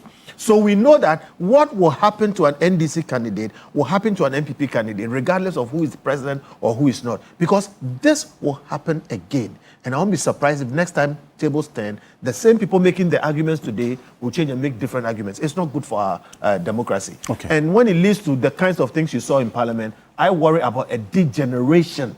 And then tomorrow you have something that we all regret. Thank you very much. And thank you, the many of you who are also commending the discourse right from the beginning. And this matter has evolved from the poll tracker to what Musa Dankwa brought in, and then also what happened in Parliament, and we ended with the court's proceedings and also what's going to be happening on the December 30. So these are the 4 different angles we've been discussing on the Kwandai matter. And so live here on Keypoint on TV3, also on 3FM 92.7. Also, we're live on the Voice of London radio in the heart of the city of London, and Voice of London television as well. Thank you for the many messages that we are getting from there. The president this week shared his opinion on the controversy or the conversation about the relevance of the Special Prosecutor's Office in the architecture, the fight against corruption in this country. Well, just after he said that, we got notice of the leak of a draft bill seeking to scrap the Special Prosecutor's Office. Now, this was sponsored by 2 members of Parliament, not just members of Parliament, but leaders of Parliament. I'm talking about the Majority Leader, Nelson, that's the Mama Yarga, and the Majority Chief Whip, Nelson Ross Indafia-Mekpo, who is with us in the studio. But subsequent to that information, the President requested that they, the 2 sponsors, should withdraw that bill. This is what the President said in his opinion about this entire conversation. Take a look. And so that's why we're resourcing the Economic and Organized Crime Office and the other anti-corruption institutions, including the Office of the Special Prosecutor. And recently, there have been some controversy with the Office of the Special Prosecutor. I think it's premature to call for the closure of that office. The unique thing about that office is it is the only anti-corruption agency that has prosecutorial powers to be able to prosecute themselves without going through the Attorney General. And so people had mistrust with the Attorney General because the Attorney General normally is a member of government and is a minister of state. And so they believe that the Attorney General will be very reluctant to prosecute his own. But if there's an independent office like the Office of the Special Prosecutor, it won't matter who you are. Because they have security of tenure and they have prosecutorial powers, whether you're a member of government or you're a member of a previous government or you are anybody who has, misappropriated public funds, they have the law is behind them to be able to prosecute you. So I think we should give them a little time. Of course, people want to see, more prosecutions and more results. And so I'll just urge the OSP to speed up, some of these investigations and, show people that the office is still very.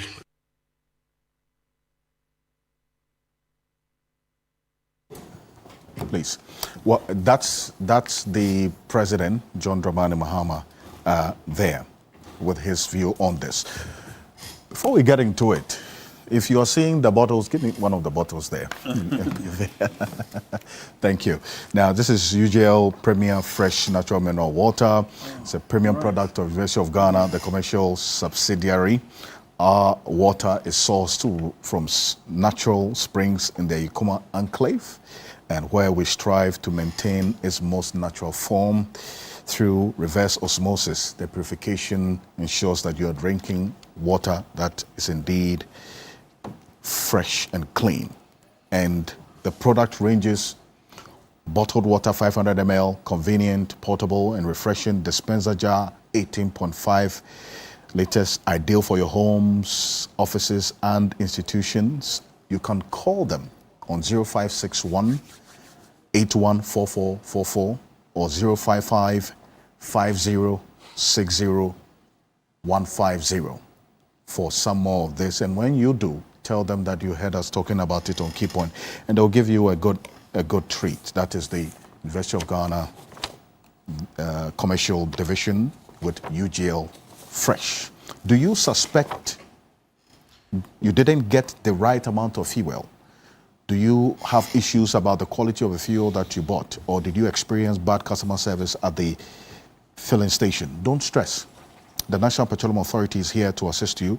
Reach out to them on their call center, 0302-550-380, 0302-550-380, or feel free to walk into their head office located at Jolu off the N1 highway or any of their regional offices to make a complaint or inquiry.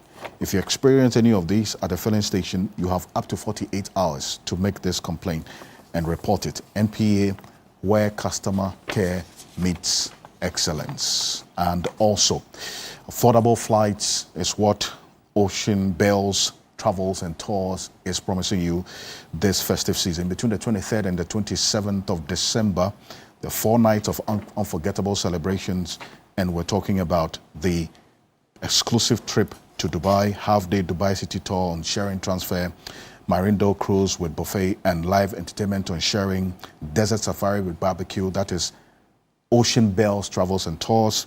They have partnerships with Emirates, Qatar Airlines, Brussels, Turkish, Ethiopia Airlines, Askai, South Africa Airways, Kenya Airways, Africa World Airlines, and Air Peace Airlines. Enjoy 10% discount to your flight tickets when you book your flight ticket using the Ocean Bells GH app, or when you call these numbers, you tell them that you heard us talking about it on the Key Point. That is 059397277. 059397277. That is the number to call. Or you can also reach them on 054, that is 0242 037280. 0242 037280. 0242 037280. Lord Nelson Ross and this is the president's appeal to you that you, in fact, what informed your decision, first of all, to sponsor you and the Honorable Mama Yarga to sponsor this private member's motion to do away with the office of the special prosecutor?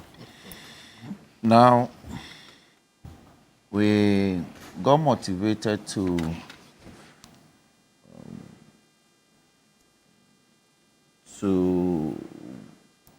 table that bill because upon a critical evaluation of the utility value of the office of the special prosecutor, we came to the conclusion that it was no longer serving the purpose for which we set it up. Mm-hmm. And nobody should misunderstand me. We have a lot of anti-corruption agencies and statutory bodies. But the special prosecutor was set up. I was central to that enactment. Mm-hmm. Even though we were in opposition, I believed in its creation and was hopeful that it was going to handle matters with some speed and alacrity. And also have, you see, the AG hasn't got district offices. So especially when Kisi was appointed and he appeared before us, I think 2022 or 23. I think it was 23. Okay. When he first appeared before us, especially the Public Accounts Committee, when his audit report came, we advised that, look, the AG is in the regions, but the volume of work are in the districts. So if we cannot get the AG to appoint district prosecutors, then you, the special prosecutor, should have regional offices as well as district special prosecutors. So in addition to expeditiously dealing with these matters, you can also have your eyes and ears in the districts. In any case, that is where the matters emanate from, because Accra is not Ghana. And we promised that we were going to roll out launch massively and have these structures put in place. It hasn't happened. You see, we issue long reports about investigations he's conducting, nothing happens. We are sinking in money.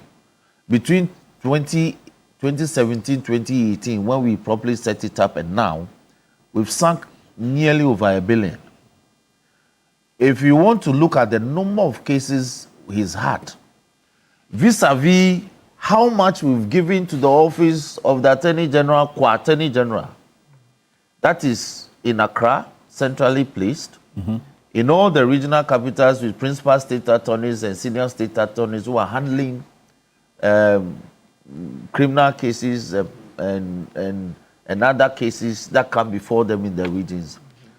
The utility value or the value for money that is emanating from the office of the Attorney General and Ministry of Justice in the regions and in Accra far outweigh what we are benefiting as a state from the office of the Special Prosecutor. So Parliament being what it is, and we have support of the Speaker. If you recall, when I raised the matter, and my boss came to amplify it, and Speaker eventually also came to pronounce on it. We determined, the two of us determined that, look, that we must as well, in this year's budget, we just approved in excess of 250 million for his work. The OSP. For the OSP. And approve a similar figure for the entire structure for the Attorney General and Minister of Justice. $250 million. Yes, Ghana cedis. So we contemplated that if we actually abolish OSP and ask the AG to establish a special division and give him this figure for them to launch into the districts and deal with the matters in a year or two, the number of cases, because we get the number of cases they do from the annual performance audit. The number of cases the AG would be able to dispose or handle and dispose of would have perhaps doubled or tripled. But we don't have the expectations from Kisi. Kisi is not telling us that he's in his mid-term plan. He's opening office in Kumasi, in Tamale, in Wa, in Ho. He's not saying that. He's also not telling us that he's launching to the districts. He wants to be cocoon in Accra and handling matters and abusing his powers. When lawyers accompany their clients to the office of the OSP, then you go and lock the lawyers up. What befalls the fate of the clients that they take there? So Parliament cannot create an office that will become a monster unto itself and to the citizens. That is the perspective from which we are coming from. But you see, we believe in the wisdom of the president. He's brought a request. So my boss says, the old man has brought a request. We believe in his wisdom. If there will be a reform, we're all looking for a reform. If he will perform better and bring better results, so be it. Otherwise, tomorrow it may not be us. It may be other citizens who will say, and there are other MPs who will say that, by all means, we must do this. You understand? Right. So we didn't do this out of malice, out of any ill will. We evaluated his work. I see. And we think that the value for money, which has become a cardinal principle for all of us in pursuance of the PFM Act, we are not getting it. The Attorney General doesn't ride around in a bulletproof car. The OSP does. Who is after the OSP? Well, we just got to know. No, you are going after people. Who is after you? We just got to know that he was the We've target also just got to know that that was not reported. We also just got to know that those incidents were not reported to the police. Your mandate is not to investigate those matters. So if you encounter such issues, report to the appropriate authority. Assassination attempt on him. Yeah, assassination attempt is not his mandate to investigate. It's the mandate of the police or the Attorney General. Did they report to his principals? Well, the Interior Ministry says no. Given the authority under Section 4 of the OSP Act, he prosecutes matters upon the authorization of the AG.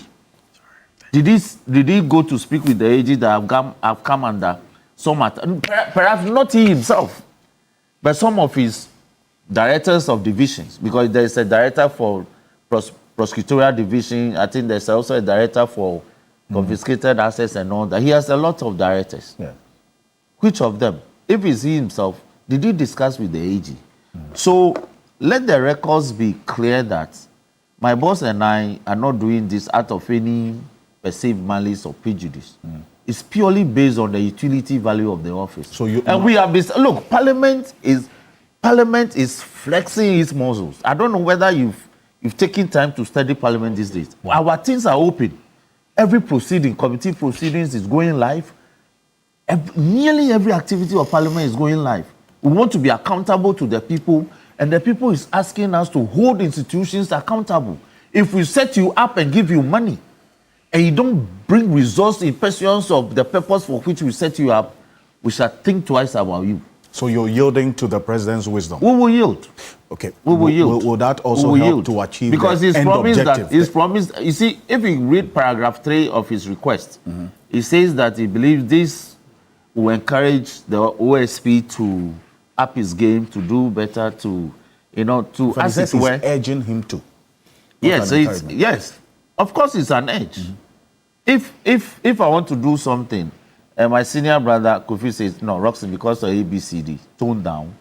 But you listen to me. Oh, I would. Oh, I would. But ABCD tone down. But in that same vein, I am asking the person against whom you wanted to also take steps so that tomorrow it may not be inviting an action from you, but it may be another person. We all want the best from our state institutions. That's all. You see, that's why we create them. When we create you for a purpose, you must live up to it. Kwesi is performing even 15% below his capacity. You score him 15 over 100. Yes. Look, open regional offices, open district offices. Let your presence be felt. You understand? I see. Look, corruption and corruption related, if you check the law, it's not only about public officers or politicians, but also private people. Go and check what's happening in procurement. Go and check what's happening in our tax payments. Look, there are a lot of private companies that are not paying taxes. Or the Honorable Idris says that request from the president. You see, that is not tax. So that is corruption. No. I'm coming to when somebody conceals his profit so that he doesn't pay the appropriate tax, it's not about tax. It's about corruption. Good. The Honorable Habib Idris says that request by the president, which you have heeded to his wisdom, amounts to interference in the work of Parliament. No, it does not. Constitutionally, it does. You see, if you understand the ethos of and the spirit of our constitutional jurisprudence that we practice, there's interrelationship. We interrelate. There's no true separation of powers in the sense of the word. You see, there's no true separation of power everywhere. Nowhere, anywhere, it doesn't happen anywhere. Even in the US, which is the closest to that doctrine, it doesn't happen. Because there's an interface. Okay. It's like in a Venn diagram. You may be in subsets, but there's a region that is the shaded region. We interface in the shaded region. So if the president thinks that, perhaps like Speaker said, when I said Yindam should go home, he said, no, it is premature. Okay. The president thinks that it is too early for us to do that. And when he says it's too early, you must listen to wisdom. Says it's too early. Perhaps tomorrow it may be timeless enough for that to happen. But for now, if he says it's too early, we have to believe in his wisdom. Okay. In any case, he allocates the resources. Right. So I see. On this part, it doesn't amount to interference. It's because of the wording of request, essentially. But it absolutely does not amount to interference. It is actually proper. The only thing I would have said was that because of the controversy that it is likely to create, maybe the president should have called Roxanne and Ayariga privately and then told them to withdraw it. But I also think it's useful for the president to have done it publicly. Let me explain why. So I, for instance, I'm in the middle of all of this. Right. Because... So he's not blamed. Yes. Yeah. See, I support... I was part of the movement that led to the OSP's office being created. And we are conflating the person of Kwesi and the office. We should stop that. 2, I support Kwesi and his work and the OSP and his work. But I also support Martin. Right. And I'm fully with Martin in the petitions that he has, he's working on. And I make this point, and it must be carefully understood. Martin is within his rights to do what he has done, even if he is not right. To others. He is within his rights to challenge the OSP, demand accountability, go all out like he's done, even if it is proven later on that he is not right. To that extent, therefore, I have said, and I repeat, the OSP had no jurisdiction to treat him the way they treated him. And I repeat, I've said it elsewhere, that I, for instance, advised Martin that, look, since they don't have any jurisdiction right to question you, whatever it is, you shouldn't have even gone there. Right. Now he went and all of these things happened. Now, these things haven't happened. I still say it does not rise to the point where Roxanne and Co.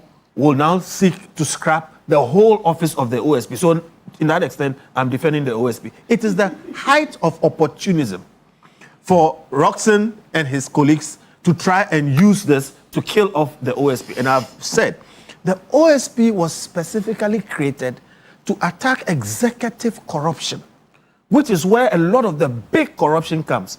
And it is not true that they are given the same budget as the Attorney General. It's not true.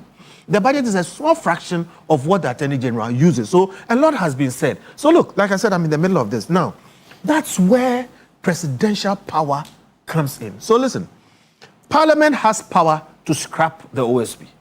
Clearly, they had an animus against him, against the office. They don't want it because they are within his hairline. He will shoot at them. So I can understand if Roxanne wants it dead and everybody else. And note that it was a bipartisan agreement. They didn't argue about it. Everyone wanted it. They were telling them, do it quickly. They were even going to do it on emergency. All right? And we said, no, don't do that now. You had a chorus of civil society leaders in unison. In fact, only the people in Parliament were against the OSP. Almost everybody else was for OSP office remaining, even if we backed Martin and said the person there was not the best person. You need to get the nuance. True. So you have a situation where there are two powers. Parliament does have the power to do what they said they wanted to do. And they were moving very swiftly to do it. Then we in civil society who can only talk, we only have influence. We make the case copiously that this OSP office is only 7 years old. It cannot be that within 7 years you can decide that something, and by the way, this OSP took its powers from the Attorney General because it doesn't have constitutional standing by itself. And the arrangement was that we will go through this constitutional review and properly fit it in the Constitution. So this was a work in progress. And clearly, Professor Prempeh is working on the rest, and hopefully we'll get these things done quickly. All right? If we had a time, it is provable that the OSP indeed has not failed per se.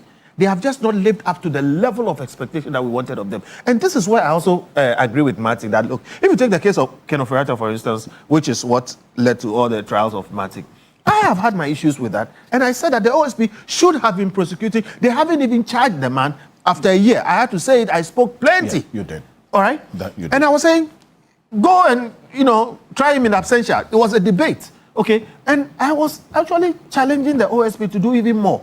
Martin is saying the same thing, that how could you set down under these same, circumstances and let the man just walk away? Yeah? They said all kinds of things. We checked, and when we checked, Martin will tell you they were not true. Okay? Manasseh Azure, who I'm in touch with, all right, will tell you that he is extremely upset with the way the OSP is conducting certain things. He, one man, with a small office and a few journalists, without the facilities of the OSP, has been able to do SML and all these other things. And when you look at the way things are proceeding, it doesn't look like the OSP is serious about what they are doing. So, look, there are issues here and there are issues there.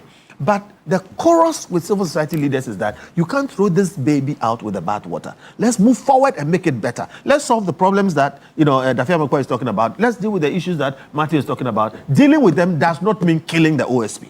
Indeed, if we do, we are going to end up trying to reset the OSP up when the constitutional review thing is done.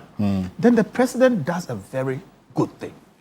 He comes out publicly and throws his weight behind civil society leaders and say, no, I won't sign it. Now, it is not an interference because the president has the ultimate power to decide that Roxanne can hit the roof and drink a gallon of water. Yes. It won't go anywhere. What happened to the you won't sign. You see, look. So what the president did was a real power play, okay? And you see what happened to the LGBT thing. What didn't we hear in this country? People were jumping up and down. You passed it. What happened? He didn't sign. Period. Matter finished. We are all where we are. You went to court. Exactly. You can jump up and down. But the president was very, nice about it. Gave reasons. Was polite to write to them. So he gives Roxanne and Co.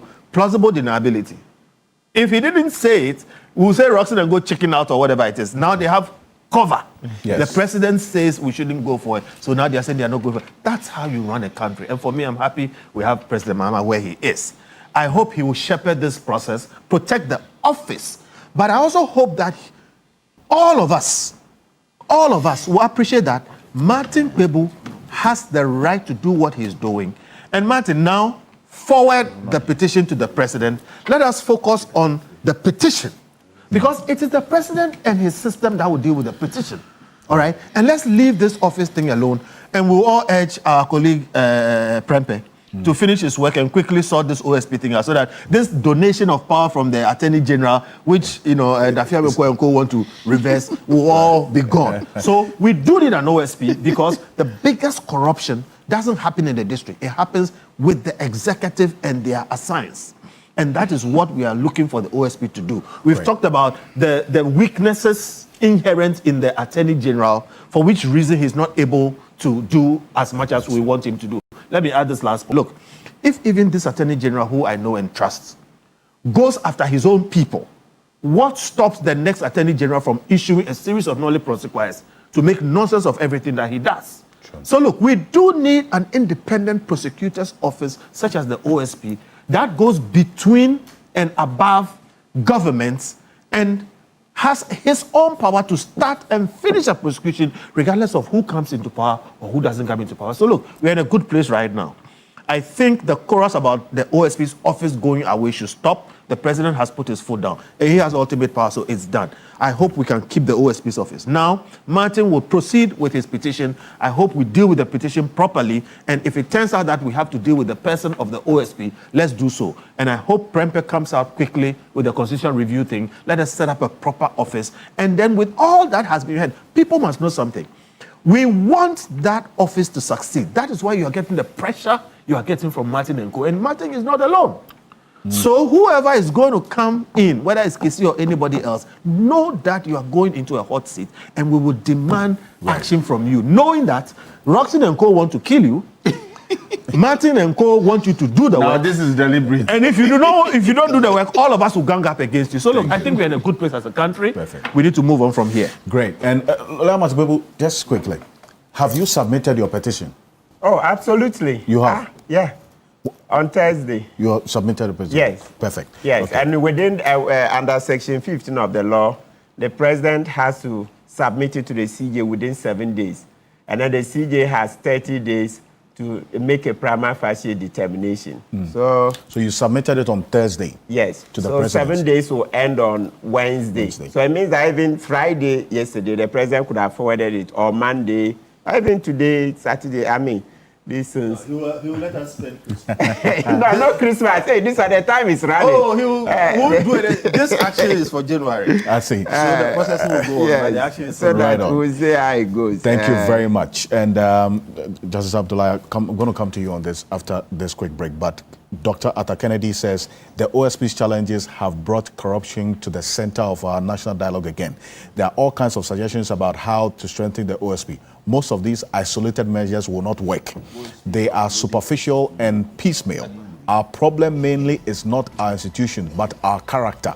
We have met the enemy, and the enemy is us, all of us. Corruption, which is the abuse of entrusted power for private gain, is a complex, interlocking problem rooted in our culture that require a coordinated, sustained assault. Thank you, Dr. Arthur Kennedy.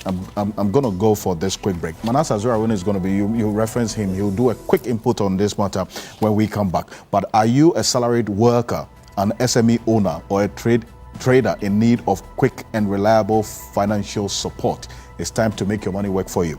With Blue Loans from Blue Financial Services Ghana Limited, you get fast, flexible, and affordable financing tailored to your needs. No long queues, no stress, just the support you deserve when you need it most. Call Blue Financial Services on 0303 968 196, 0303 968 196, and also 050 160 9958, 050 160 9958.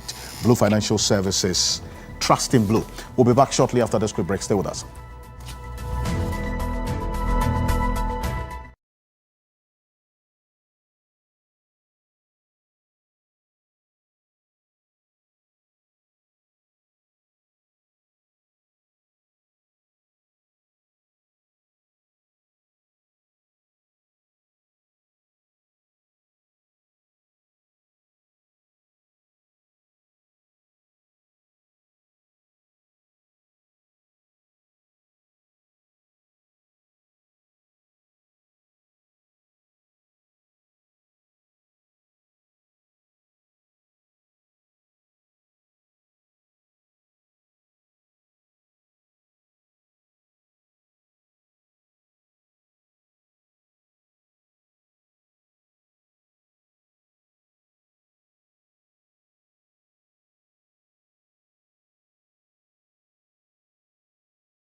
Welcome back to Key Point on TV3. We're live on 3FM 92.7, a number of radio stations across the country, and the Voice of London Radio and Television in the heart of the city of London. And Kogra Clothing is responsible for my outfit this morning. And you can get this and many others that you see me wear on Saturday morning on Key Point. Call Kogra Clothing on 0244 238 341. 0244 238 341 for this and many other outfits you see me wear. Justice Abdullahi, on the OSP, the president's call and what the way forward should be in the reforms to make the office fit for purpose, for the lack of better expression, in being effective in the fight against corruption. Right, thank you. So, as my colleagues have said, indeed, the president's action is a highly commendable one. I do not think that throwing away the baby together with the bathwater is a good thing to do. It is always better when we find a state institution that we have invested so much in. I do not think that 7 years in the life of a country should be a basis in judging the quality or otherwise of the OSP. Let's be reminded that indeed this office is not a constitutional body. It is a parliamentary, it's a creation of statute. And so what it means is that it is capable of being removed any day. In fact, you don't even need, particularly if you go under a certificate of emergency, by Monday, if you want to, abolish this office, it will be gone. Right. And so it is arguably one of the most weakest, bodies within our statutes, relative to institutions like STRAJ and other bodies, which are constitutionally established. And so this ought to be accepted, and then we move on from there. See how best we can coordinate activities of the OSP, the office, because I believe that it is a potentially great office, and it's a great office because my position has consistently been that it is the only office, if you look at the entirety of all the anti-corruption fighting agencies that we have in this country, it is the only one that serves the interest of the ordinary Ghanaian. And I say so because all the other offices are politically motivated to do the bidding of the politician, if you like. Right. Whether they do it in fact or not is a different issue that we can discuss in future. But the OSP is set up such that it is devoid of political interference. In effect, what it means is that if there's any one institution that is going to do all of us a good favor, a good service by protecting the public purse for us as citizens, the OSP is one such institution that is cut out for that. And so protecting that office and strengthening it would be to the good of all of us rather than getting it out. It is actually for that reason that I believe that it shouldn't be thrown out as we sought to do, because the potential benefit is way higher than what we lose, particularly after we have spent so much money setting it up, paying people and establishing the whole office with all the established procedures that have been set up, laid out for that office. Why would we have to throw it away simply because we believe that the occupant of the office is not acting appropriately? Right. We can deal with that matter. And I think on one of your stations, I mentioned this, one of your programs, I mentioned that the issues that my brother Martin had raised, for the records, Martin is also my neighbor. And so, okay. So I had consistently, my position had been that because his issues against the occupant of the office borders on corruption, I felt the right thing to do was to have gone to STRAJ or IOCO rather than going back to the same OSP. Because asking the person... So they invited him. Oh, okay. I thought he sent. I thought you sent the petition there. No. The petition for his removal is gone to the president. No. The allegation about his corrupt. I thought we were willing to give it to the board, but not to himself. So that's what I was saying. That maybe it should have gone to STRAJ or IOCO, because they would then have, because they also have anti-corruption mandates. So they would then investigate. Okay. I don't know. I get it, but when that's not criminal. That's not criminal. I agree. Right. The one is not criminal. Okay. But that could also get him removed. Yeah. it could get him removed. But when you are done, Siraj cannot directly remove him. You still have to go to Siraj would make a recommendation, as it did in Richard Anane's case. It will make a recommendation which could potentially, you said potentially, yes, that is with the president. So, but going to the same person who you are, that's the OSP investigating itself. Okay. It puts it in a very difficult situation. Thank you. And it makes it difficult for first off, you can never have any fairness. I mean, asking me to investigate myself cannot be fair, which is why Martin himself has been complaining that he cannot accept that.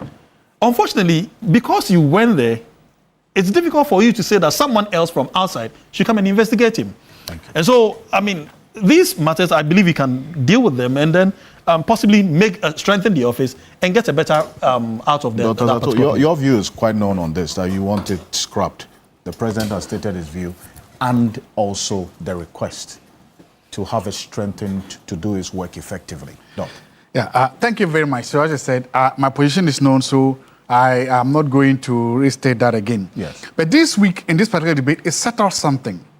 It created winners, big winners, and it created big losers when you come to this particular debate. I'm going to try to explicate who are the big winners, who are the big losers, and why are these people losers, why did they lose? The biggest winners are the CSOs that stood up to support the office and His Excellency, the President of the Republic of Ghana. President John Dramani Mahama is, I can say, is a direct victim of this office. This office investigated him. So he alone and his lawyers can tell us what it means to be fully investigated by the OSP. He went through the grill. He suffered, he did whatever. So from a personal perspective, he can say that this is what I went through and I went this office of now that I have the power. He didn't choose that option. The CSOs went to him and they said, who cried with him? But he still said, look, despite all its flaws, despite whatever it has, the office can be part of the solutions to fighting corruption in this country. So I am not going to, don't let it be said that under my regime as President of the Republic that I remove this independent body. By doing that, the President, and also remember, this office is one of the legacies of His Excellency Nana Addo Dankwa Akufo-Addo. Like it or not, history is going to say that it was under Nana Addo Dankwa Akufo-Addo that this office was established purposefully to fight corruption. So he could have also taken it off the plate of Akufo-Addo so that, look, 10, 20 years, 30 years down the line, when this office now becomes very effective, very efficient, and is doing the things, so that they will not ascribe him what? To Akufo-Addo. He could have denied his place at the bit. He ignored everything. He stood on a principle. He said, because of that, and for all the people that helped him to get there, he becomes the biggest winner, one of the biggest winners on this particular debate, on this particular issue. That's the two. The biggest losers in this particular thing when it came becomes the majority leader, Mahama Yerega, and the majority with Roxanne Dafia here. They are the biggest losers, and also the majority in parliament. They're the biggest losers in this particular debate when it comes to this week. They're the losers because they did not put the country first, they put their personal partisan interest first when it comes to this debate. They're the biggest losers because they were scared, or they are getting scared about what happened. They were running on the whims and caprices of the public opinion. They just look at what people were saying and they did it. The other reason why they are the losers is this. Oral has become a massive and a colossal failure. The political promises made by Oral have failed massively. As somebody said, it has toy in swim. The monies we were supposed to get from Oral up to now, they have toy in swim. The people that were supposed to have been arrested and prosecuted by Oral, they have toy in swim. So now people are not looking for a victim and escape. So the OSP is not becoming an escape route to redirect the anger of the people to OSP. See OSP, because look what has the Oral done so far. If you are doing a, how do you call it, an analysis of what the value for analysis of OSP, what is the value for analysis for Oral? Oral was what? A campaign promise, a major campaign promise. We will retrieve the loot. How much of the loot has been retrieved? Okay. We've now heard that some of the figures used in Oral were cooked. We've heard that some of them were wrong. We said that some of them were just mere pictures, so not justiciable. So it means you cannot even prosecute them. So Oral was the one that was brought in. Oral has failed colossally, and it's a major failure. So let's look for a next target. Let's look for a softer target. Let's now move the anger of the people away from Oral to OSP. And the politicians did that. By doing that, they were not putting the nation in charge, and that is the biggest thing. Today, we have a president who, let's say, has rescued it. Today we have OSPs and other people. I always say Manasseh is listening to other people. They have all come to say that the people who have actually faced the OSP, they have all come and said that, yes, it may have its flaws, it may have this, but they are not qualified for it to be sacked. I'm the only one saying that they should sack it and give me one of the armor cars and take the monies to my village. But then, so let me say, look, we have to be able to say that, look, Parliament, this week you did not cover yourself in glory. Both in the demonstration that happened inside the fighting that like small good entertainment, and also in the way you threaten this thing, and also in the lithium deal. If you look at these three things and how they happened, in fact, on two occasions, the president had to come in to bail out the majority leader. Okay. And to bail out the majority in parliament. In all these cases, the parliament, it really takes the president to supervise you when it should have been the other way around, the legislature doing that. Thank you very much. Let's go to Manasseh has, in fact, you referenced Manasseh. Manasseh has been listening to you. Manasseh has really winning. We had some gentlemen. Hold on. Thank you. We had some technical hitches, but Manasseh is fine. Manasseh, just a quick input into this about what the next phase of the OSP's work should be in terms of strengthening the office to do and to meet the expectations of Ghanaians and its mandate in the fight against corruption. Well, thank you, Alfred. I think I support the president's call to get the office to continue, but I also like the way the president puts it. It doesn't only does a blind support, but also calls for the office to live up to its name. I said in 2024 in my book that the office is yet to be special in its description. What Ghanaians expect is very simple.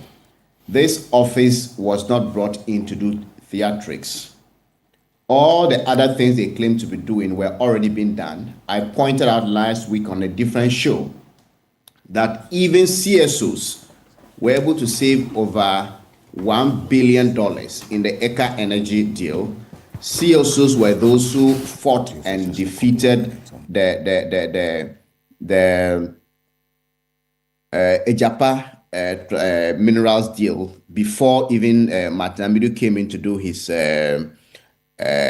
corruption assessment. And over the years, works by journalists have been saving hundreds and millions of dollars. What we need the office to do is to be able to do prosecution. And we shouldn't be satisfied with we have this number of cases in court. Those who followed me over the course of this week would realize that I did publish my frustration about the PPA case, which was referred to the office in 2019. This case got to a point, I was called to testify. I was cross-examined by two sets of lawyers for a year and a half. And then the case was finally dropped, refiled again, and there was no single new charge. And a strong charge with direct evidence of procurement influence was dropped. And they came back to me in October this year to come and testify again. And my question was, why did you drop the charges, file there's no new charge? Why did you drop this charge where Shraj's report with evidence shows clear direct influence? Why have you never dealt away or touched the monies that were found in this man's bank accounts? Even though you are charging others for money laundering, you have not even traced this man's assets. And Kissia Jabin told me he would respond in 2 weeks. After the 2 weeks, he had no answers. He said, after a month, he told me he didn't still have answers and he was overhauling the case and he didn't mind refiling again. And if that happens, it will be the third time one case is being filed and refiled. And we are looking at a 2019 issue, which is going on to 2026. So if you are someone who follows something like this, you obviously will not be happy with the office. And so going forward, my expectation is that nobody is putting a gun to their heads to go to court. Make sure your investigation is concluded. And if you have to amend charges, there should be a good reason to do that. Otherwise, you'll be spending so much money prosecuting the same case. The case is delayed, and this time it's not the courts, it's not even the defense lawyers, it is the OSP which has held on to this case. So these issues and others are those that I think we may need to find solutions to, and perhaps in-house too. Because if you speak to sources close to the office, they tell you not all is well, even among the staff. So the disunity and kind of cliques and others don't mean well for an office that should unite and fight corruption. So these are things that the office should look at and let Ghanaians begin to see results. Okay. Prosecutions is an office to prosecute. All the other things were already being done. It shouldn't be another scarecrow and then we would just be say, well, but for the office, people could have been doing ABC. Right. We need to see tangible results. And I do thank you so much for this input. Very important indeed. Manasseh Azure-Awuni is a key witness in one of the investigations that the OSP is doing. Yes, petitions submitted. That one, you know, the president doesn't really have any bearing on whether or not it goes through. He's just a conveyor belt, right? Yes. So what are the reforms you want to see maybe going for the next couple of minutes? Yes. Number one, we have to reform the law in such a way that when a petition is presented to the Office of Special Prosecutor, the Special Prosecutor doesn't have powers to sit on it. He doesn't have powers to suppress cases like what he did in the SML case. You see, Kissi Ejabin used to work for Foriata. He worked for Gabi. These people paid him money. So he has money business with them. A petition comes against SML and it's Foriata who is looming larger. Then he sits on it from December 2023. The whole of 2024 doesn't do anything. Then 2025, after he's aided Oforiatta to bolt, now he says he's commencing investigations on 29th of January 2025. Right. I hope you've seen the diary of action. It's all over. Check online. You see? So all along, Kissi was lying to us. Oh, and before I continue, you see that I wrote to National Security to find out about whether Kissi Ejabin came there to ask them to help him arrest Oforiatta. They said no. So the first change is that have a committee that will receive the petitions, not one man who can hide it in his jacket. Number two, the reverse burden. Ghana, we used to have this law in the 60s, where for corruption cases, if we find money with you, etc., it's your burden to explain how you found it. Like now that we have it for money laundering offenses. Let's change the law to extend it to corruption offenses. Okay, then number three, you also. Oh, wow. Okay. Yes, number three. We'll finish the third point. Okay. So now let's also look at how to enhance the asset declaration law, right? Because it's a key tool for fighting corruption. Mm-hmm. So government needs to pass that law. It's an IMF conditionality, so that we'll have a new institution for asset declaration, so that when these assets are published, the assets are declared, they will be published. So there are people in Boku, online, Zwarungu, wherever, each Axim, any part of the country, you go online, you can see the assets declared. So that if there are any discrepancies, you can draw the attention of the authorities involved. Then it can help massively in fighting corruption. It's a few. For the OSP specifically, of course, we've run out of time, so indeed. We would. And then this one from a message says, I have been alerted that the Honorable Davian mentioned that the Special Prosecutor has no plans to open regional offices. He says this is inaccurate. The half-year reports of the office mention plans to open offices Tamale, Kumasi, and Takoradi. Well, thank you for that information. This is bright, so thank you. On behalf of the rest of the team, we do appreciate your company. Gentlemen, thank you so much.